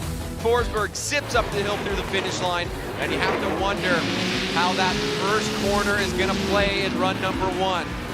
Vaughn seemingly more consistent over the course of the 2 runs, but both drivers giving their all, their absolute all to win here. The first event of the 20th season, or the first event that has had 20 seasons, is Road Atlanta. This is a historical moment no matter which way you look at it. Ryan, I was just sent a photo by Jason Conklin, one of Vaughn Gittin Jr.'s old friends. Wow. This is a photo 20 years ago. Chris Forsberg with his Motorex Nissan 350Z. Vaughn Gittin Jr., the year 1, he actually competed in a Nissan S13. Again, how poetic is this? They were on the box, and here they are again. Insane. I mean, the spotter stand is blowing up.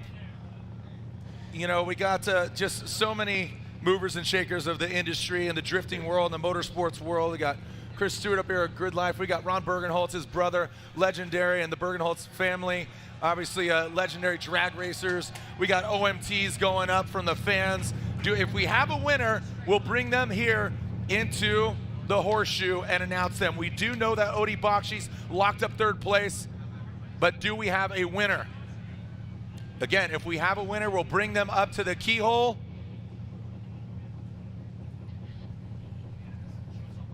All right, again, make some noise for all of our drifters here today. Prospect Pro Formula Drift, Road Atlanta. And we're taking a look. The Young Bucks, did you guys have fun? Make some noise, Atlanta. Well, guess what? We have a winner. We have a winner, bringing them down to the horseshoe. Remember our trophy ceremony just at the top of the hill as you head down. Ryan Sage, as they make their way down, elaborate, if you will. Again, talking to Jim Lau, your co-founder, your friend, and a great friend of ours. And again, former president, as you are president now, Formula Drift. Past, present, future. Yeah, I mean, it's an insane feeling, honestly. I mean, we've been so lucky. I mean, many people, you know, they have a job for a couple of years, they move on to do different things. who would have ever suspected that some red-headed stepchild sport like drifting that has basically been abused by all forms of regular racing would stand the test of time, and we would have been able to do this for 20 years as our jobs. Whether you're a driver, somebody like my position, our judges, all of our staff, like, it is just absurd to think that it has made it this far. And I can tell you from personal experience, the sport has never been bigger than it is right now. Absolutely, and there we see Vaughn Gittin Jr., a burnout from him. The car has seen a lot of abuse today. We saw parts flying off of Forsberg's car, Vaughn Gittin Jr.'s car. And what's crazy here is, think about this, Ryan. Vaughn Gittin Jr. is doing a split season with the Adam LZ. If he gets the win, again, the disruptor shakes things up. Yeah. The dark horse? Not really, but just basically kind of a little bit of a Grim Reaper wreaking havoc. The Grim Reaker. He's wreaking havoc on the other drivers and the championship.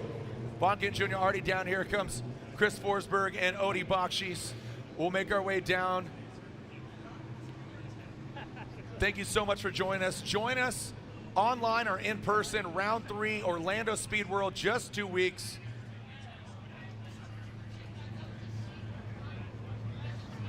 Here in, Vaughn, you can see the smile. Some of his team even called him Old Man Drifter. Nah, man, come on. He's got plenty of life. The professional fun haver. Larry Chen down there, snapping some pics, him and his team, Lewis. Thinking of Andy Luck, Jim Lau, Ed, Brian Holford, the FD team that's been around. Thank you to our judges, Chris Ewell, Brian Eggert, Ryan Lantagne. Thank you to Pat. Thank you to Max. Thank you to Matt Sopa, Robin Ishida, Sean Adriano. As they step outside of their vehicle, smiles still. Look at that, 20 years later. 20 years, and we were here in 04. You whooped my ass in 04. So here we go, stepping outside of their vehicles. 3rd place, we knew it. 3rd place in that field suspension S15 GT radial vehicle, Odie Bakchis.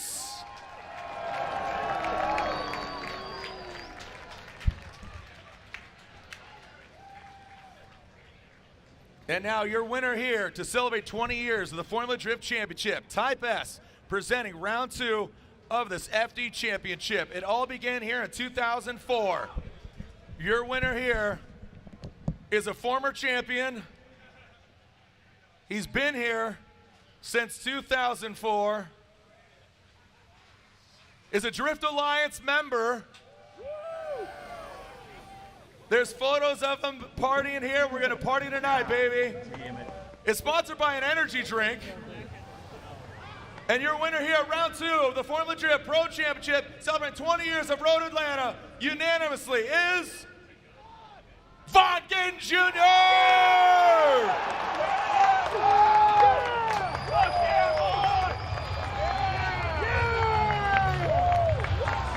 Vaughn Gittin Jr. gets the win. And that means, make some noise for your 2nd place finisher, 3-time champion, pilot of the NOS energy drink, all new Nissan Z. 2nd place goes to Chris the Force Forsberg. Don't come from Chelsea for free, guys. Oh, man. Oh, my gosh. Thanks, man. Thank you, Odie. Thank you. Vaughn Gittin Jr. gets the win. Chris Forsberg gets 2nd. Odie Bakchis 3rd. Yeah. Talking about it, chiming in. Well, Lorette Nickel, let's get to go squeeze in between those guys. Let's get both those guys there, Lorette. Absolutely. Warriors right here. Chris, don't go far. Congratulations, 2nd place, especially after a surprise exit in 32 in Long Beach. So, man, that momentum just carrying forward for you. Yeah, it was and just an electric evening. I've just been feeling on it all night long. And yeah, Vaughn, he can drop anchor on turn 1, and he got a little bit of gap going up the hill. I mean, we're able to close back in. I felt really good about the run, and on my lead run, we lost 4th gear, and so I got hung up on the straight, and I got hung up here in the keyhole, and so doing the best we can, but yeah, just super stoked. We're in the finals in 2004 here in Atlanta. We're in the finals last year, and here we are again, so couldn't be a better night. Yeah, absolutely. And Chris Forsberg, his first ever win came here in Atlanta in 2007. Last win was 2009. This guy, first ever Atlanta win was 2014. The last win was 2016. Vaughn Gittin Jr., you come in here, you stomp qualifying, and you take the win. Is there any way that you could have predicted this moment? No. I knew I was coming. I knew I was going to drive hard. I knew my team has been killing themselves to get these RTR Mustangs ripping. You know, we took on a big effort with 3 cars this year. This new Mustang is just unbelievable. I can't wait for it to hit the dealerships. And yeah, I'm absolutely elated. My family's here. My mom's here. Tomorrow's Mother's Day. What an epic Mother's Day gift for her. And then, you know, to end it with battling Forsberg 20 years later, to go from my first place I ever pulled my handbrake. Forsberg beat me in the Final Four here in 2004. And to finish it up like this, it's fairy tale stuff. And, but, you know, I would be lying if I told you I was surprised. You know, I know what I have in me. I know what my team has. And I'm just really proud to be a part of it. There's an amazing group of men and women in Concord, North Carolina that work their butts off every day for this exact moment to be possible. So, yeah, a lot of gratitude. And, yeah, I'm just so stoked. And like you said, it couldn't have been better. Like, there's nobody, you know, like, big picture, like what this moment is, battling Forsberg at the end of this, it feels good. It feels real good. And Vaughn, this is the perfect event for you because not only are you the #1 qualifier, you're the winner, but you got all 3 votes unanimously. Yeah, we did the thing. You did the thing. Yeah, that happened. So, yeah, thank you all. Thank you, Atlanta. You guys have just been amazing. It's been electric all night. I've been feeling the vibe from the moment that we announced I was coming back and I was coming to Atlanta. It's just been epic. So, thank you all, and I'm looking forward. You know, I'll be at Seattle, Utah, and Irwindale, and looking forward to see Adam hop in this hot rod for the next 3 rounds, and watch James and Chelsea continue to make magic. And so, yeah, much love, you guys. Thank you so much, and let's go spray some champagne. Woo. Ladies and gentlemen, put your hands together for 3rd place. Odie Bakchis in 2nd, Chris Forsberg, and your winner for the perfect event, Vaughn Gittin Jr. Man. Yo, thank you so much, doggy. Thank you so much. Ryan Sage, thank you. Again. I mean, look, if you're new to the sport and you want to be inspired, learn about the story of Vaughn Gittin Jr. and where he has come from, what he has done with RTR, what he has done with his race team, what Chris Forsberg has done, what Odie Bakchis has done. They are living proof that if you put your mind to something and you don't stop and you don't give up and you don't complain, you can do it. Yeah. You can do it. And I just love that because so much of this sport is about that. Man, I'm just getting sentimental and I'm crying, man. You take it out. You're the president. All right, let me try. Thank you, everybody at Road Atlanta. Thank you, MAV TV. Thank you, all the sponsors. You guys are the best. We love this venue.